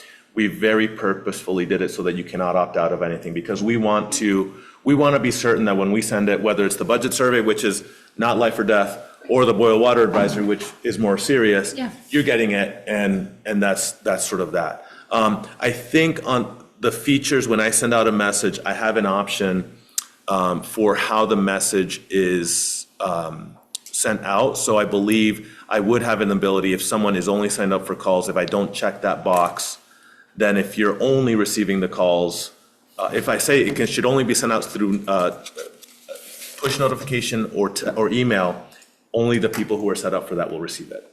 So I think there's a way where, we can make more judgment calls on that. Because that would also reduce your number of calls. It would reduce the number of calls, and if you're right, if it's a landline, then it's someone who doesn't need necessarily that warming service. But yeah, generally speaking, we didn't want to give people too many choices, because we want to be sure that when we send something out, they're going to get it. And that's why also we're very, we're judicious with what we send out, because we recognize that we don't want to get tuned out. And it's very easy to tune. That's what happened to me with VT alerts, right? I was getting messages from Lamoille County that I didn't care about. So the next time I needed one from here, I was less apt to look at it. And we want this thing to be, when you get it, it's something important, and so you pay attention to it. Yeah. Perfect. Thank you. Any other questions, council? Okay, upcoming business, it is going to be the legislature and the budget all day, all night, all the time for the foreseeable future, unless there is something else. I mean, obviously, we have ongoing business that we'll be putting on the agenda. You'll be getting updates on on the second round of DR grants that we'll be applying for. So most of the things that you know, but like I always say, council, if there's something you'd like to see on the agenda, just let me know. Yes. Are we going to make some kind of response to Danielle, the email that Danielle sent? We're going to be thoughtful in our response. So what Councilor Hillgartner is referring to is Danielle, and I'm going to butcher her last name, so someone say it for me. Ozarski. Thank you. Had asked the city council to issue an affirmative statement that we would not execute a 287G agreement with the Department of Homeland Security, nor would we Operation Storm Garden, nor would we execute an agreement or accept funding with Operation Stone Garden. So we're going to take our time. I spoke to the manager about this. We're going to take our time on issuing a thoughtful approach. Currently in Vermont, there are no 287G agreements, nowhere in the state of Vermont. There has never been a 287G agreement in the state of Vermont. If, and this is a really big if, because there's no request in front of us, and we're certainly not going to go looking for one, if we wanted to execute a 287G agreement pursuant to a law that was passed during the last legislative session, we would have to seek the approval of the governor, who would consult with the Attorney General. So I do appreciate Bess, and actually I was going to respond to her tomorrow morning and just let her know that there's, with Operation Stone Garden, there's absolutely more to consider. The Chittenden County Sheriff's Department participates in that program. That program is more a grants program. The Vermont State Police participate in that program. I believe the Newport Police Department participates in that program. Is it Swanton Police Department or was it the Sheriff's? One of those. No, it wouldn't be Swanton. Swanton's not a county. So there's more to consider in her letter than just a knee-jerk, sure, so what I asked the manager to do is, and you probably won't see it until the manager is back from his planned trip. Because as I said, even if we wanted to, and there's no request in front of us, and I'm not sure I don't doubt we would support it. We can't do it without the approval of the governor and the attorney general. So for that reason, again, I thought the request was reasonable, but I just wanted to make sure that we gave a thoughtful response. So I asked the manager to look into it with Chief Vail. Thank you. Yeah, but you will, yes, of course. I have a couple questions. I'm wondering, I had this on my, made a note when I was looking at the agenda, and then Tracy brought it up and Shannon brought it up. I was wondering if we could talk about doing more roundtables, listening sessions, and not just with the business community, but I had made the suggestion with the nonprofit community, like Down Street, Washington County Mental Health, Capstone, like all these different nonprofits we have in the area, and how can we be working together? And then the other one was with youth. And I don't remember why I thought about that, but inviting, high school students, even middle school students to come and talk to us, to tell us, what do you think is going well in the city? What do you wish you could see? I think it would be a really great thing for them to be able to, I'm sure it's a little intimidating to come in here and talk to us about this, but if we had something where they could come in and chat with us, it might be a good way for them to have a conversation. Or With we food, could- of course, with food, yes. Or we with food. could go to them. Yeah, or we could go to them. They may have events at the high school. Or the elementary school where it might be more convenient because a lot of these, a lot of our younger citizens aren't yet driving. So they don't necessarily have a way to get here in the evening, or they may have homework, or it may have been a long day at school. So, for a lot of us, we can make ourselves available during, it's kind of unique with this council that many of us have impossible schedules, but flexible schedules, and we can make ourselves available. So maybe with the students, we could think in that regard, if they ever have some sort of assembly or even some civics class going on at school, we could make ourselves available to visit. I just think it would be really neat to have that conversation with them. And then my last thing is,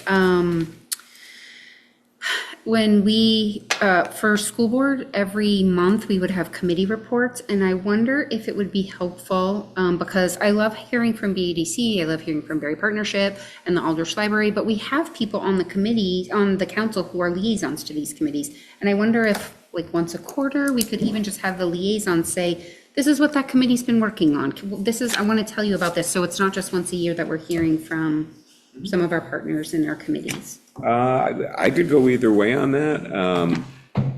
Years and years ago, I asked the committee chairs if they would just submit just a brief written report to the council, very brief, like 2 or 3 paragraphs on a monthly basis. Most of them were pretty good about doing that. And the way we left it, if there was something, if they read the brief report and a counselor said, I'd like to hear more about that, then I would put them on the agenda. I try to be, like all of us do, I try to be respectful of folks, of their time. They're serving on the committee. I don't want to drag them into the council and make them, and make them report for 30 or 45 minutes, so. Well, that's why I was suggesting the council liaison. What about and the council liaison, you're all busy too. Well, no, but we're going to the meetings, we're going, like I talked about the lockers, we're there, and so we could just give an update, like, hey, the last time we met, we talked about the lockers, we talked about the warming shelter, we talked about, whatever it might be, just so and what also I think maybe give the other people in the community an opportunity to hear, like, what the cow pasture committee is doing, and what the civic center committee is doing, or whatever it might be, so.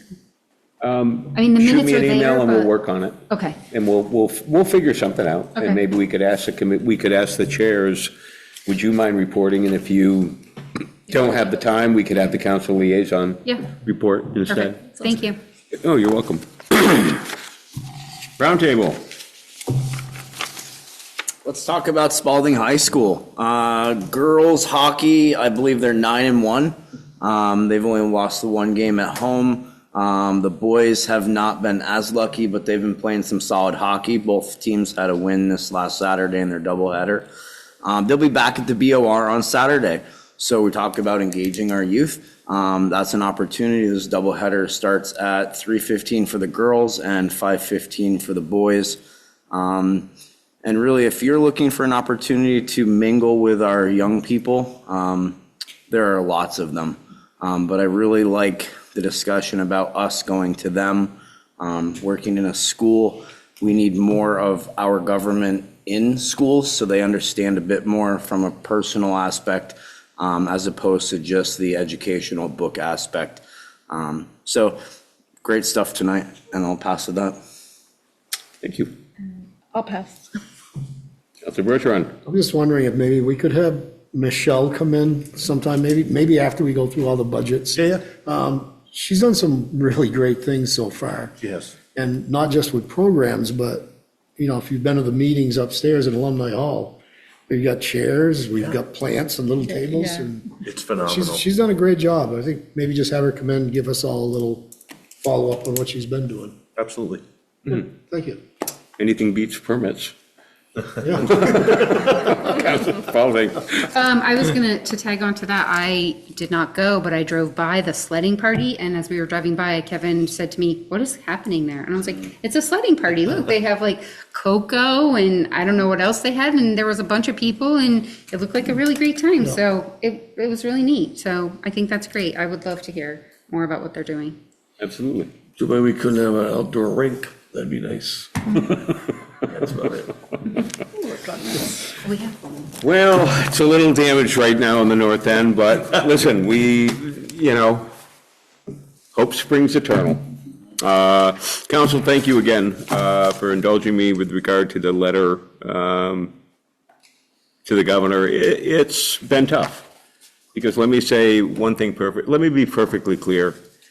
When someone burns the American flag, I am incensed. It disappoints me, it disgusts me, but I will defend till my last breath their right to do that. And what is going on in Minneapolis, I'm not going to go on and on, but it is a failure. We are putting federal employees in a position they shouldn't be in. We are putting citizens in a position they shouldn't be in. A smart person would simply pause, stop, and let everyone catch their breath. We've all had to do that at times in our lives. We have to do that. We've had to do that as a city when we figure out that something isn't working. So we stop digging when we're digging ourselves into a deeper hole. So, there's better Catholics than me, but I pray every night. That's what a Catholic education will do. That's what the nuns did to me as I was growing up. So I do. I remember people. I remember my kids. I remember my mom and Karen and her mom and our families. And I remember America. Lately, I remember America every night. So thank you again for supporting me on that. We do need an executive session. We're going to be speaking about litigation and personnel. I do not believe there will be any votes or discussion coming out of that, David. So with that, a motion for findings would be in order? Thank you. It's moved and seconded. All those in favor of the motion as presented, please signify by saying aye.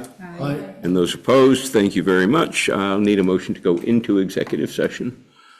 Thank you, and seconded. Thank you. All those in favor of the motion as presented, please signify by saying aye. Aye. And those opposed, thank you very much. We are in executive session in just a moment.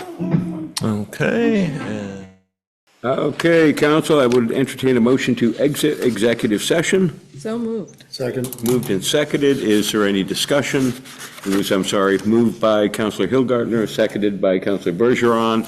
All those in favor of the motion as presented, please signify by saying aye. Aye. And those opposed, thank you very much. And a motion to adjourn would be in order. Made by Councilor Bergeron, seconded by Councilor Hillgartner. All those in favor of the motion as presented, please signify by saying aye. Aye. And those opposed, we are adjourned. Thank you. Council. Have a good night. Thank you, appreciate it. Have a wonderful vacation.